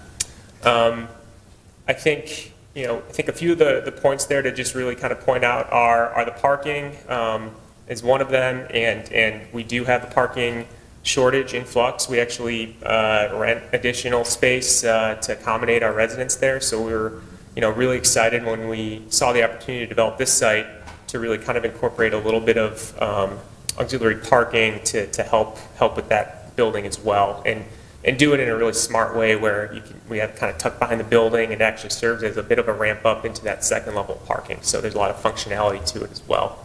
And then I'd like to thank Melissa O'Neill, CEO of CIS, which is across the street, who's also here tonight, and her constant communication and collaboration and thinking about what's the best way to activate this block, but do it in in a smart, secure way that really kind of supports what's required here in a lot of operational perspectives. So, really appreciate that as well. So, with that, be happy to answer any questions you have about the project.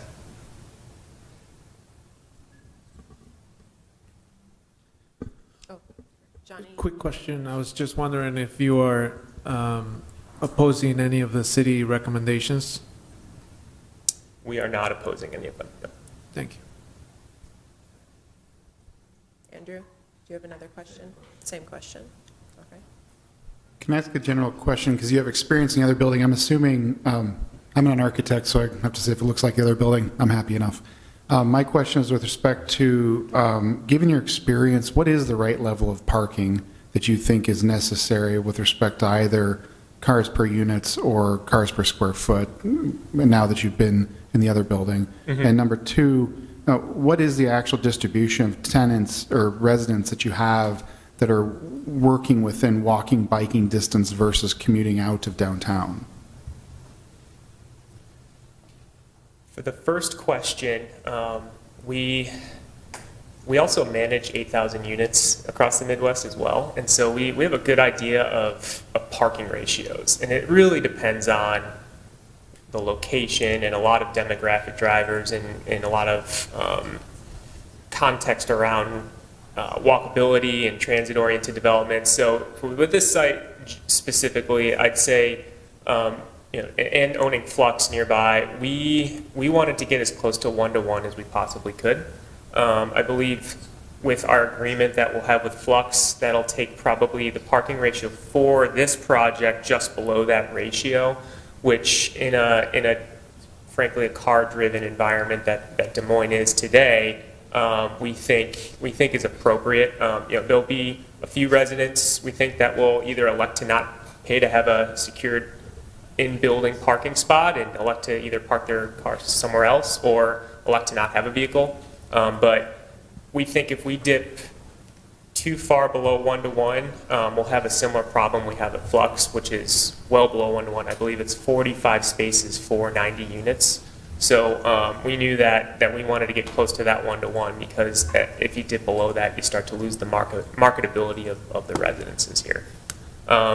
Your second question was around residents who live and work in the area and like walk to their employer downtown. I don't have any specific demographic data on that, but I do know that when I don't want to speak out of turn. I believe there are quite a few, but I don't have any specific stats on it that I can share today. I can try to find that for you if you'd like, though.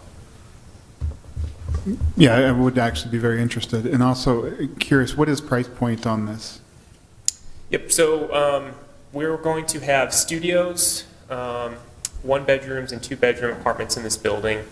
And we will have 10% of the building be affordable at 80% of AMI. So that affordability price point will be specifically driven by the percent of AMI. The market rate units on the smallest units, the studios, will be in the $1,200 to $1,300 per month range.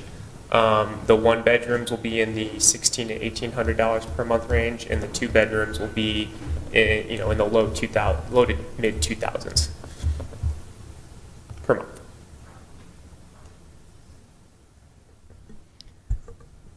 Question. What are your or the design team's thoughts about the concerns about the southeast entry? Have you guys already been talking about that internally? Yep, we have. We acknowledge that we have 2 entrances here along Mulberry, and there's a variance to achieve that, and that there's a desire to have that secondary entrance have a little more prominence. It's in our opinion probably not going to be a very frequently utilized entrance, but we acknowledge that having that corner have a presence to it and be in addition to the streetscape in a city, it adds character, right? So we currently have about 1.5 stories of glass there, and it's 1.5 stories because it kind of has that topography to it. So we think that's a nice kind of touch. We're happy to center the door in there. I think that is an easy move for us to make. And then we are currently investigating the feasibility of relocating that generator and the ventilation there and having some sort of other articulation of that building material or that facade at that corner to try to give it a little bit of a pop of a presence, if you will.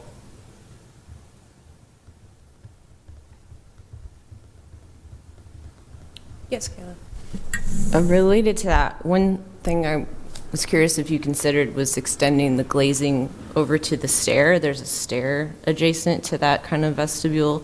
That seems like it may be an easy win to add some more glass, but not compromise some of your other services that you already have in place.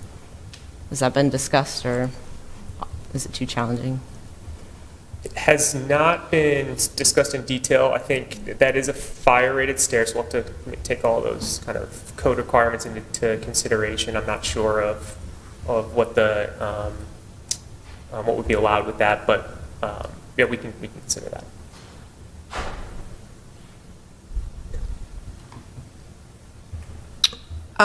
I have a question about bicycles.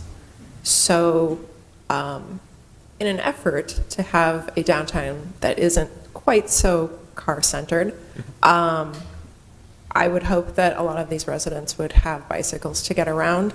And I noticed that on floors 3 through 7, there are bicycle storage on each floor.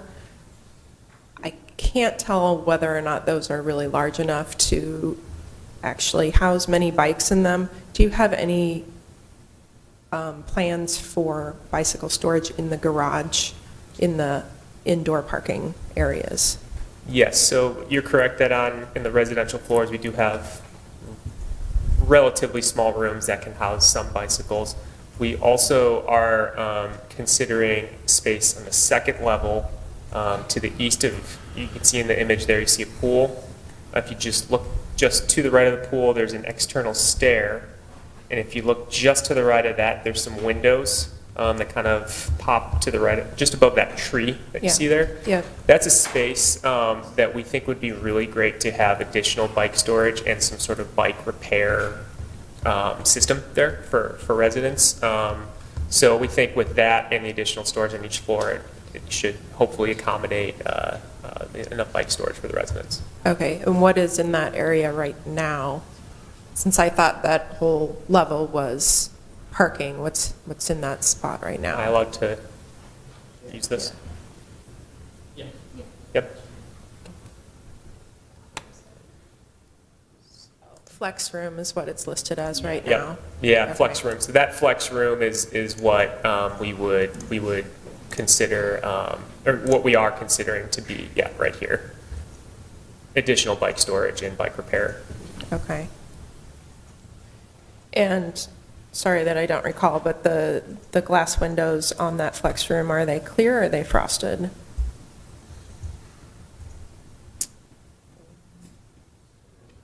I felt Those like they are were clear as designed right? currently, yes. Okay.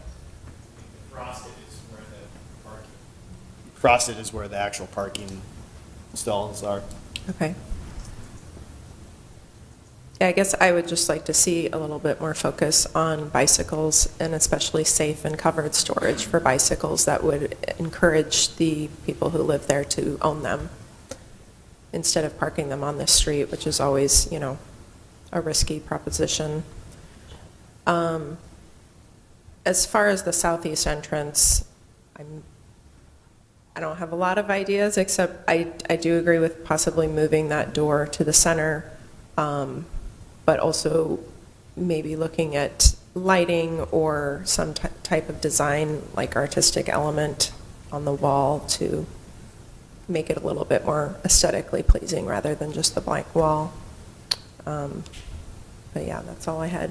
Commissioners, since that is something that I guess we haven't closed the public hearing yet, so I won't open it up to commissioners yet. Any further questions for the applicant? Okay, no, thank you. Thank you. If you could sign the white sheet there.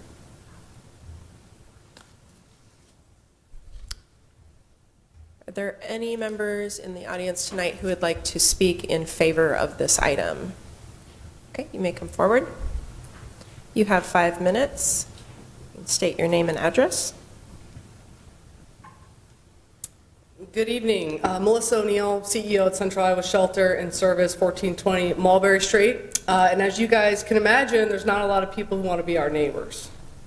So all jokes aside, I really do think this is a terrific opportunity for us to role model to not just other neighborhoods within the city of Des Moines, but actually across the region about a mosaic of housing that can work within a neighborhood. How our differences, while they may seem significant, really aren't. And there's a great opportunity across our community and across our neighborhood to role model for others what's possible. How many times do people come up here and they actually are against? You hear it all the time, not in my backyard. In fact, that's actually how my conversation with Double Eagle Development started. I don't want any problems. And so you can imagine our attitude going into this was one that we could actually be servant leaders to the rest of our community and show it's possible. It's possible to have a variety of housing on one street that serves all Iowans and all the residents of Des Moines. The design that you see here, we are absolutely a proponent of. Every day in my backyard, I see incidents that take place where we are oftentimes having to call the police department or the fire department as our own backup. And so by some of the variances that are requested here are absolutely necessity to the vitality of our neighborhood and to ensure the safety of the residents that I serve every day, as well as those residing in the apartment complex. And so we very much are a proponent of it. For those of you that took part in our 2020 real estate feasibility study, you'll notice we actually asked for luxury housing across the street from Central Iowa Shelter and Service, again, to be able to show it's possible. It's possible for our community to truly come together and make it happen.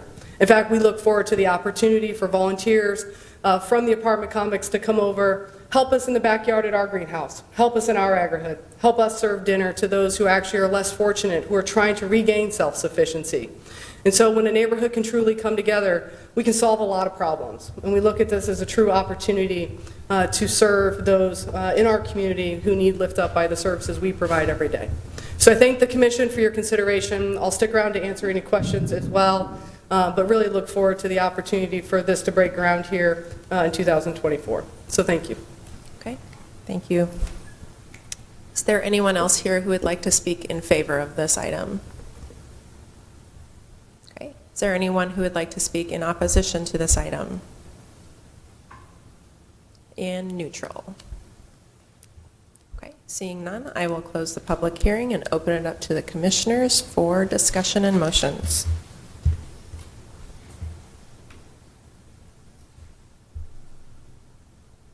I have a few just Go for it, Todd. comments. I do wish that the south elevation, for lack of a better word, was more porous. If you look at it right now, there's an incredible number of units for 2 stairs and 2 entrances into this facility. I do wish the southeast entrance were celebrated a little better. I also wish that whatever the room was in the middle of the building, the flex room and the parking spaces underneath of it were turned into a 2-story entrance to the pool level from the street. Just to give that a little more life. The other comment I have is I wish as a city we were less prescriptive in what we think the design solutions are for illuminating windows and things along that street. Give the design team a little more opportunity to come up with something on their own. And I also wish that there was some type of public art on a 400-foot long elevation that right now is pretty grim as an experience. Because right now the message that I get out of the building is that the majority of the people will be leaving via their cars and coming home in their cars. And whether or not we want to incentivize that as a city is a question for me. So that's my comments. Thanks, Todd. Commissioners, Andrew? I agree with Todd's comments. I think I'd add, though, that Falcon on the north is it seems like a missed opportunity here. I know we're focusing on the other side, but Walnut, the next block up, has a lot of things to do and places to go, and I feel like if the building was trying a little bit harder to connect on a pedestrian and bicycle level, the north is also an opportunity for that. And if there was an entrance on the north, it might sort of take some of the pressure off of the south to be the main entrance to the building and make it easier for us to kind of accept that there are only two entrances. And really this one is a means of egress. It's really not a building entrance. It's about being able to escape if there's a fire. So maybe a little bit stronger attempt to in like Todd said, add porosity to it in terms of circulation. And then with the generator, I don't know. I mean, you got to have a generator there. Maybe the like articulation around it, to me, to my eye, is a little bit. It's trying too hard to celebrate it, and I'd probably rather just see like a louver on the east side. But other than that, I think, you know, particularly with Melissa's support, that I think it's a great redevelopment of a challenging site. I think it's. I think we all struggle with podium buildings. I think they're tough because they're so huge. It's about economies of scale and construction typologies that allow this scale of development to be affordable. Unfortunately, the size makes it unwieldy, and the parking at the lower level is sort of antithetical to a pedestrian experience. But like as the developer explained, that's sort of the market condition. That's real. That's not made up. So I think on balance, it's a very positive project. It's good development. It's going to bring, you know, hundreds of people down into the area, and I think it's a good design. Andrew? Any other commissioners? Comments? Specifically also on that southeast entrance that staff asked us to think about?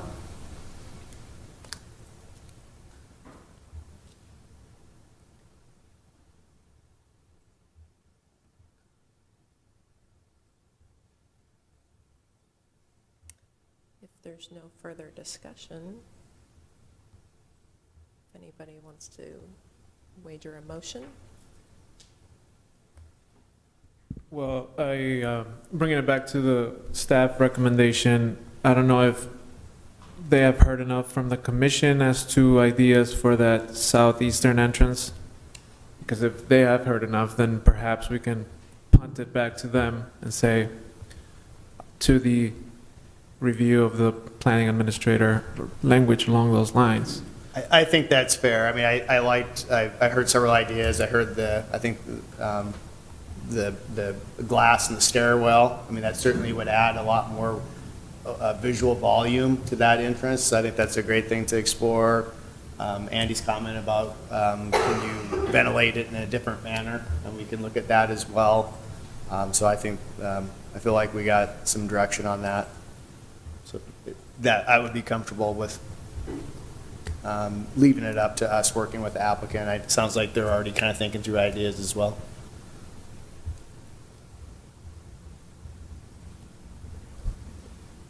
Were you satisfied, Abby, with the discussion about bicycles and so forth, and the facilities available for those in this building?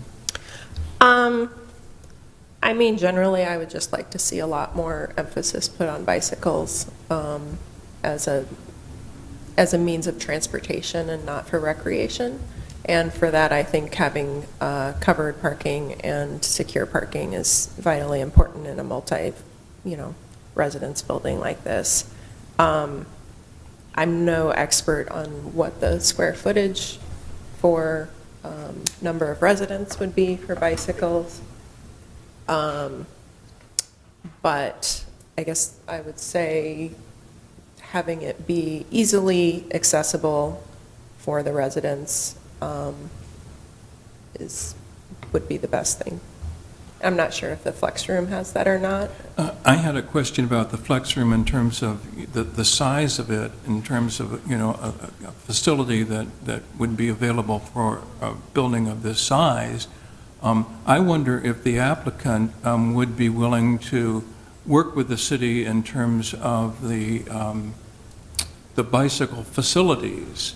Is that something that the city of Des Moines is really trying to emphasize walkability throughout the city? And of course, the downtown is the prime place for walkability and also for commuting to work. Would the applicant be willing to work with the city to expand more facilities for that kind of bicycle use? I think the applicant is complying with the minimums of 135. They're not, but we're happy to keep talking with them to see if there's opportunities. I think using this flex room, I love the idea of the workshop facility and then have them expanded. We're happy to keep talking to them, but I do want to clarify that they are meeting, 135 does have bike parking standards and they are meeting those. Well, I appreciate that, and I really do that the city is complying with that, but by the same token, this is really, as I think other people in the city would say as well, something of a model, and if the developer would consider responding to these requests, I think that many people would be appreciative. Thank you.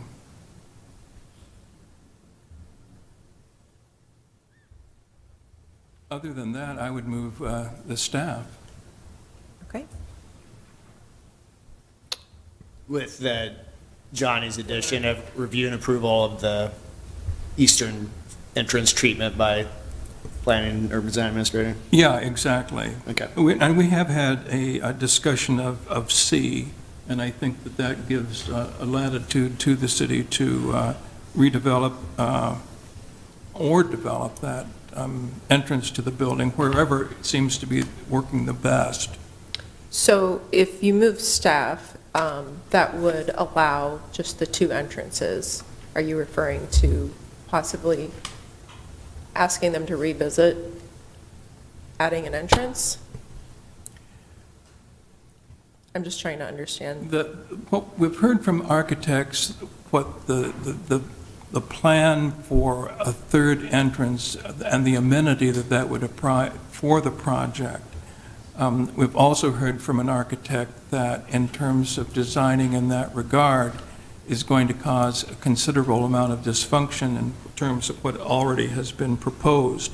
So I would move staff unless someone would like to offer a friendly amendment.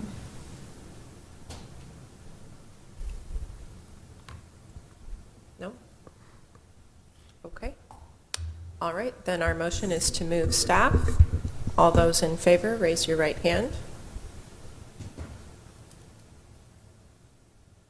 Okay. Laura's not on the line, right? No, no longer. Okay. All right. Motion carries. Thank you. All right. We are moving on to item number 6, a request from Global Des Moines 1 LLC for review and approval of a public hearing site plan Raising Cane's Southeast 14th Street for property located at 6079 South 14th Street, and for the type 2 design alternatives A through E. And we will have Nick from staff present. Chair, members of the commission, Nick Tarpey, planning staff. So we're looking at here, there's 5 potential design alternatives. Really the one that I want to draw attention to, and if you read your staff report, the one that I guess staff, for lack of a better term, is pushing back on is part A here. So B through E, staff is supportive of the requests. We're really going to dig into part A tonight. All right. So thinking about the site the context here, this is a relatively familiar area to the commission at this point. I think we're on Southeast 14th, about a 1/5 of a mile, 1/4 of a mile north of Army Post, the southeast side of the city. This is a large development, strip mall, that's been a lot of different things throughout its life. Currently, this large building here has been converted into a self-storage facility. This aerial is a little bit old, but this is to the south. This is the Olive Garden restaurant that's now open. The commission 4 months ago reviewed a site plan for a Dollar Tree retail store just to the north of here, and then also for a new car wash facility even further to the north of that. So this will come into play a little bit later, but just wanted to note this specific corridor or portion of Southeast 14th has seen a lot of redevelopment activity over the last 1 to 2 years. So that context is very important. The other thing I want to note too, I think a lot of this commission understands by now that a lot of the building design regulations require buildings to be pushed up to the street, parking in the back, things like that. As staff, we understand, just thinking about this context, that from a market perspective and just from an urban design perspective, that's not really feasible. So that is why we're really supporting most of the relief, with one condition or a caveat on the building setback from Southeast 14th. So here's some photos of the site as it exists today. So you can see we got Dollar Tree back here. They haven't moved into their new digs yet. We've got CubeSmart, the new self-storage facility. This subject parcel is where Twisted Bean, the coffee kiosk, is currently located. That would go away with this redevelopment and be demolished. So we're looking straight on at the site in this photo. This is just another photo taken from the Olive Garden parking lot, looking to the north again. This is the pad site that would be utilized for the Raising Cane's development. So digging into the site plan, building is about 3,600 square feet, situated in the middle of the site. We've got a couple of drive-through lanes, some associated parking and circulation through here. Landscape plan to give you an idea of how it would look with trees. Floor plan, roof plan, not super germane. Here's some building elevations. This is how it would look from the front or from Southeast 14th. Here's some renderings that just make that pop a little bit in color. All right, so digging into the staff report here. So generally, thinking about some of the building siting, contextual things, generally, it's really positive that we're getting a new pad style development here. This is a really auto-dominated, auto-oriented kind of context. It really makes, I think as staff, it makes sense to set a building back. It really fits within the existing built environment context that's been established here, both historically, but also in the recent redevelopments that we have seen. So generally, that's a positive development. However, thinking a little bit more specifically about context, some of the new stuff that's come online in the last year or so, it's really been established within a pretty cohesive or similar setback or sightline from that Southeast 14th right-of-way. So the Olive Garden that's located just to the south of the site, there's a front yard setback of 96 feet from that front facade to the Southeast 14th property line. Dollar Tree just to the north, which came to the commission for this exact request, they're set back 90 feet from that Southeast 14th right-of-way. That car wash that I mentioned just to the north, they're about 70 feet or so. What Raising Cane's is proposing is 126 feet. As staff, our recommendation has been we want you to be about 90 to 100 feet off of that property line. We think it's appropriate to have you move about 25 to 30 feet closer to that Southeast 14th right-of-way, really to try to set an edge or set a built environment context. As you know, if you've driven through here, you've been in this area, there's not really a neighborhood feel or any sort of sense of place. And as staff, we understand that we're not going to drive or create a pedestrian or walkable type of environment. But establishing a rhythmic development pattern is still really important. It creates some sort of a cohesive identity, sets that urban edge I was talking about, frames the street, and gives this area a sense of place and a sense of identity within the larger Southeast 14th corridor, which, as this commission knows, we see a lot of projects along here. It really is a hodgepodge in terms of a built environment. Something that the development team that's here tonight is going to bring up is there is a reciprocal easement agreement, or an REA, that they have entered into or signed with private property owners here. One of the provisions within that REA is that it has stipulated that the building be set back a certain number of feet to not interfere with sight lines for surrounding tenants or surrounding uses. I think two things that staff wants to just acknowledge about that, and they're both in the staff report. One, the copy of that REA that staff has received, that's not something that is the no-build area that's specified in there. The setback area is not really formalized. It's just hatched kind of informally. It's not a dimensioned area. So wanted to point that out. And I think the larger point that staff wants to bring up about that is that's a private agreement. The city does not have an interest in trying to enforce or uphold that. That's an agreement between private property owners.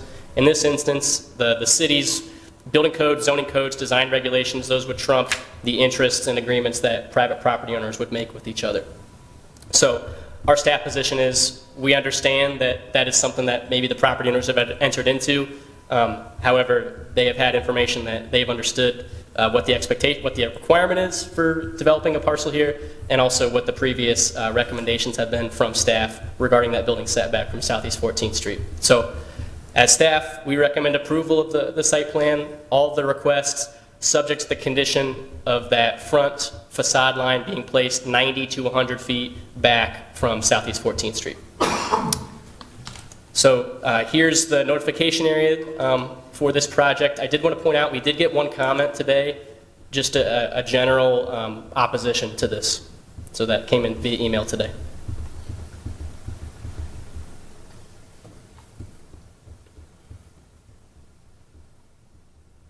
But otherwise, that's my presentation. I can take any questions.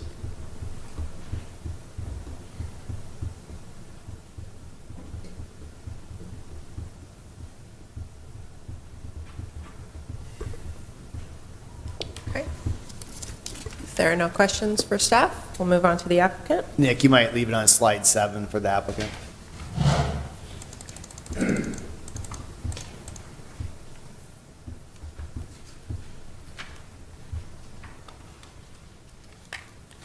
Okay, you have 10 minutes to present. Okay. I don't think I'll take that long, but Madam Chairman, staff, I appreciate your time very much. My name is Robert Van. I'm with Raising Cane's Chicken Fingers, 6800 Bishop Road in Plano, Texas.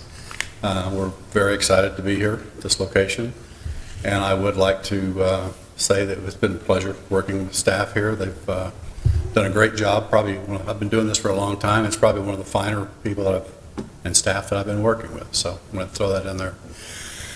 I think the biggest thing here, bottom line, is we're held to this agreement that we've been talking about.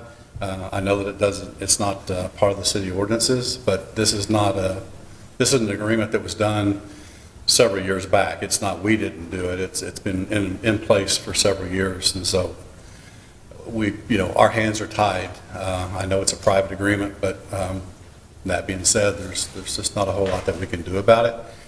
We've gone to Olive Garden several times trying to meet in the middle and make amends, not amends, but just to try to get something worked out, and they're not playing ball. And that's really it. I mean, everything else, like Nick said, is we've agreed to and worked with them for several weeks or months on, and just looking forward to get past this and get a Raising Cane's here. Any questions? Yes, Andrew. Can you talk in more detail about this agreement and what it's? It is something that you commonly see? Is it something that you've ran across before in other locations? How do you address it? Just kind of give us a little bit more. They've called it a no-build area in their agreement with the master development plan.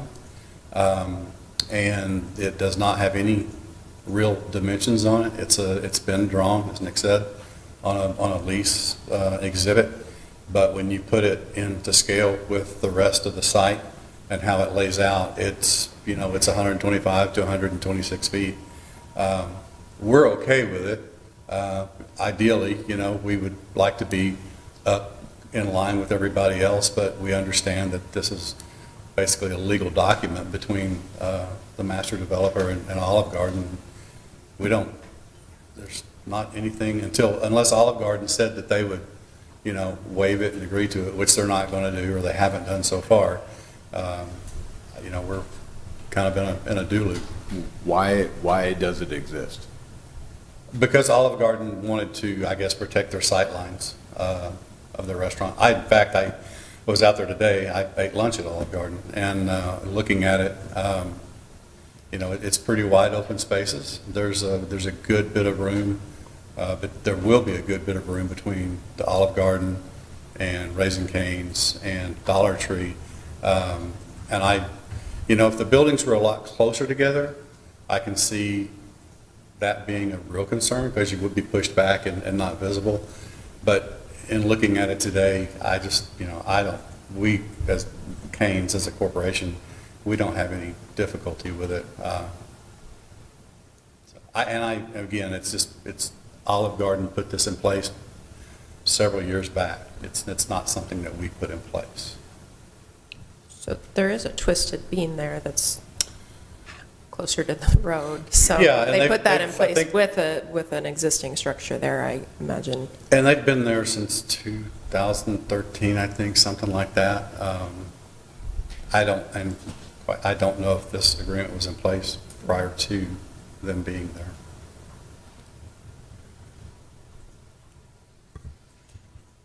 How does the, so let's say you are up on 90 feet. I guess I got two questions. Number one, what are the damages associated with violating that agreement? Like what happens if you violate it? Oh, I'd go to lawsuits and, we're not going to violate a legal document that we have with somebody to start with.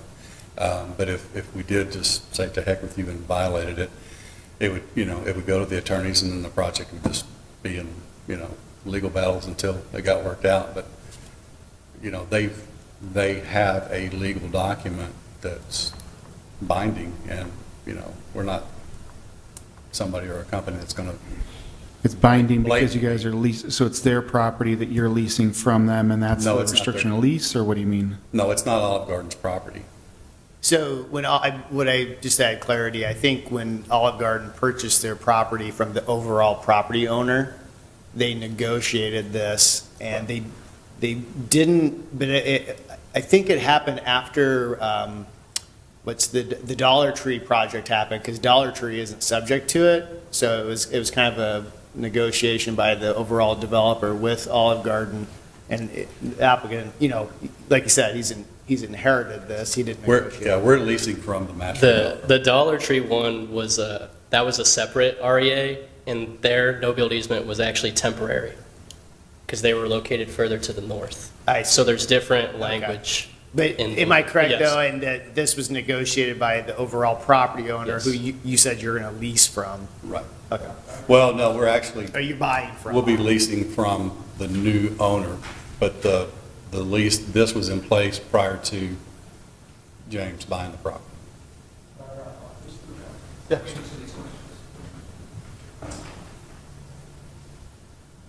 I can probably help answer some of these questions. Good evening, everybody. My name is James Rizzuti. I'm actually technically the applicant, 2540 73rd Street, Urbandale, Iowa, 50322. Nick, thanks for all your hard work getting us this far. Robert, thanks for traveling here. I think it's probably fair to go through a little bit of history here with the master developer, which is Global, and Darden/Olive Garden. Upon entering my due diligence period to acquire the lot, I inherited as part of the due diligence documents what is a CCREA, which within that, now I'll share this if I can on the screen. Yeah, This will help. So within the REA was this pretty little Exhibit C that created what is a no-build area along Southeast 14th for the adjacent to what we call in our little world outlots. As you can see in this exhibit, there's no delineation to this line. Frankly, it was probably done with a Sharpie marker then scanned in.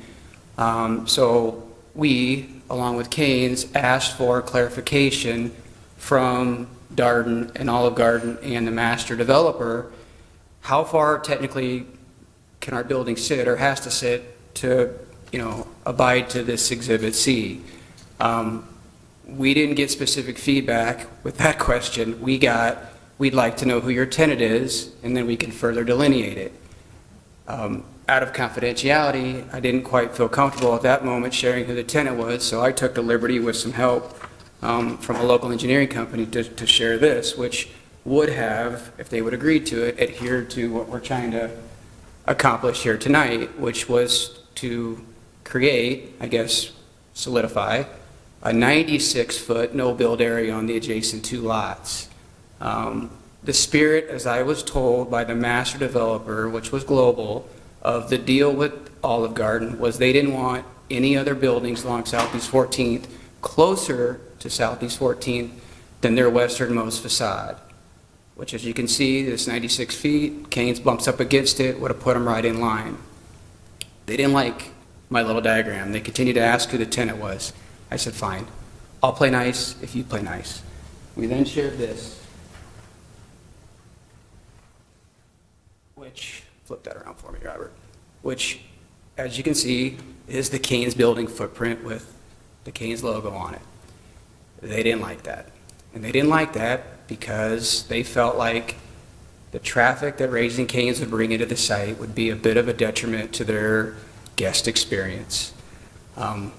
Truthfully, that's frustrating, but we said, okay, can you delineate this line for us then with Raising Canes' site plan? And before I sent this, I didn't have this line on there. They drew the line, and they drew the line where the line is shown here, and Canes actually put their building behind this line. So I should have backed up one spot and told them we told them we had Raising Canes. They drew the line, and then Raising Canes put their building behind this line, which is roughly 125 feet from the property line along Southeast 14th.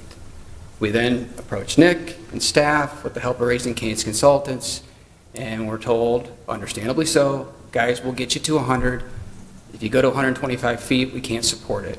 And we said, okay, we'll try one more time. We went back to Darden, Olive Garden, one more time, and they said, this is what it's going to be. Take it or leave it. At that time, I was in a closing period to acquire the lot from Global, which I have since done. So now we're in a little bit of a predicament where we got a great tenant that wants to open up in your great city. I own this lot. If Darden doesn't move this line, nobody, unless somebody here or staff concedes on this, will be able to build on this lot. It'll have to sit vacant unless somebody in the whole situation concedes. Up to this point, I don't see Darden being the one to concede. They're frankly hard to even get a hold of. So we're here tonight hoping we get support, understanding that this goes against the zoning ordinance, but our hands are tied. By definition, it's a bit of a hardship. This CCRA is a common agreement that governs shopping centers all over town. Typically, it's established by the anchor tenant. Unfortunately, in this case, Global has treated Olive Garden as the anchor tenant. They're not an anchor tenant in my opinion. It's a big box retailer, a Walmart, a Kohl's, a Target, etc. Dollar Tree was treated with a little bit of favor and allowed to go further to the road. Because my understanding of that situation was Dollar Tree, the negotiations to relocate them out front, was taking part somewhat simultaneously to the negotiation of the REA between Olive Garden and the master developer. So hopefully that clarifies some of the history here and as to why we're in this predicament. So is the line that's on here now, is that Dollar Tree in the right place, and is that line here that you're up against in line with the front of the Dollar Tree? No, Dollar Tree now is closer to Southeast 14th. That is just a conceptual building layout that that was shared to us by the Global master developer guys. But no, Dollar Tree's further towards Southeast 14th than that concept is shown right now. Didn't Nick say that they're actually 70 feet?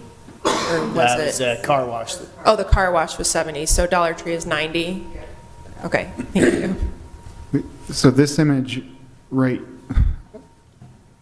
you should have just gone in today when you're there and said your family, and then this would have sorted this all out. I don't know why they're lying to you. However, so the building that's up there that you're aligned with right here on this, it looks like they have said that they're okay with going to the front of that Dollar Tree building, yet now the Dollar Tree building is further forward and you're going to have the line stay back, right? I guess I'm not sure what I'm looking at. Like you said, that was a different agreement, the Dollar Tree agreement. I have that too here, which is another fun part of the due diligence docs. Okay, so this is another exhibit that is also part of this CCREA where you'll see Dollar Tree is being treated with some favor. And that was a temporary no build. Yeah.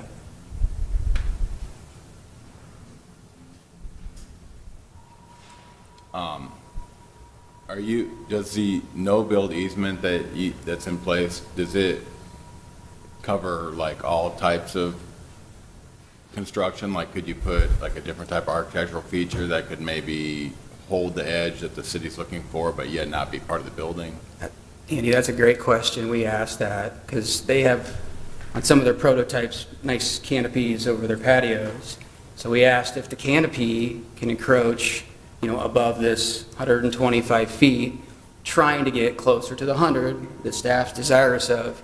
And they said, no, the canopy is not the building. Okay. Lisa Wieland. I've got the easement agreement in front of me too, and just to clarify, it is no buildings or improvements shall be constructed or maintained in the area of the no-build area shown there. Yep.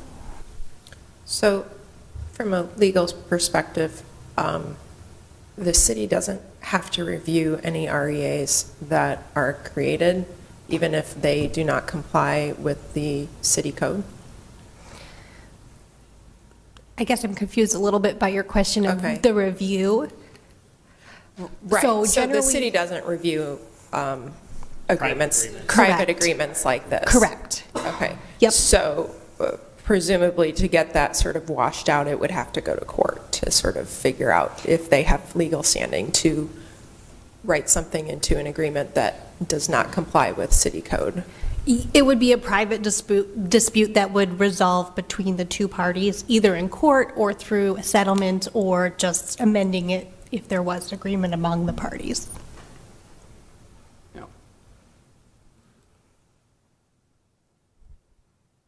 Any further questions for the applicant? Okay, I'm sorry for being the slow student in the room here, but I'm just trying to make sure. So the box that's on there right now that says permitted C-store area, the furthest west boundary of that box is 120 feet. Is that accurate? Yes, it turns out to be. Unfortunately, on that document, it wasn't delineated as such, but when we asked for clarification and we got Bishop Engineering involved, local civil, they were the ones that kind of came up with this 125 feet. So. That's when we got this. Well, that was part of the REA too, but that's. Right, but I'm just saying that the permitted C-store area, the left or the west edge of that line is this one. I can only conclude that the master developer wanted some flexibility with the adjacent two lots, and in his negotiation with Olive Garden, he wanted to give himself the right to sell to a developer to do a C-store deal on those two lots. Darden said, okay, we'll let you do it, but it's got to be within this box. We're not doing a C-store, of course, so that particular exhibit in this document doesn't necessarily apply to us. I just share that because it's got the Dollar Tree reference on it. Okay, that was my question. So basically, you aren't counted as a C-store, so whatever that box was anyway doesn't actually matter. What's driving is this box, even if they don't actually align. Exactly. That's right. Yeah, that sounds stupid. Yeah. And real quick, on Twisted Bean, I know that was brought up. I've had a lot of nice conversations with Lori and Tim. They entered into a lease in 2011, not with myself, not even with the Global guys. In that original lease, there was lease termination language that the original landlord, whoever made that deal with them originally, even within the first 12 months of her lease, they had termination rights for redevelopment of that parking area. Here we are 13 years or so later. We're obviously pursuing a redevelopment, so we're exercising that right. I think I talked to her in late September, early October to give her kind of a heads up that, this is what's coming. We notified her in late November, and she'll have until the end of February to stay there. We offered her the building if she wanted to pick it up and move it and relocate. I even offered to help her find a relocation site. It sounds to me like they're focused on Ankeny at the moment. They're, I think, opening a new location in Ankeny. So I've been as accommodating as I can. We're on really good terms. I feel terrible about it, but it's the only way this project or any project on this lot works is if they move on, and the lease gives us rights to do that.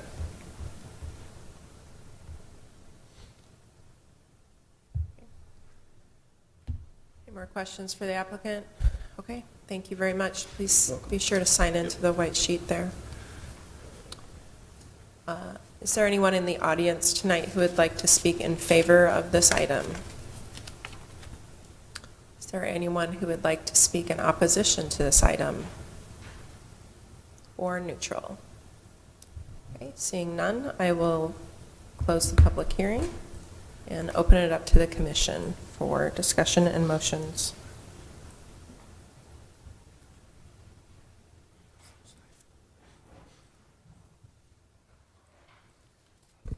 I'm going to make a comment if staff would like to pull the bird's eye Google map, if we have it available. Yes, we can. I understand what the reasoning is behind the request and behind the zoning ordinance. The fact is, Southeast 14th, we have a lot of setbacks along the way. So that uniformity is not there. I think we tried it with the Starbucks. We couldn't get it. I know we've been more successful in this area, but I would hate to push a potential development away because of an agreement that's out of our hands.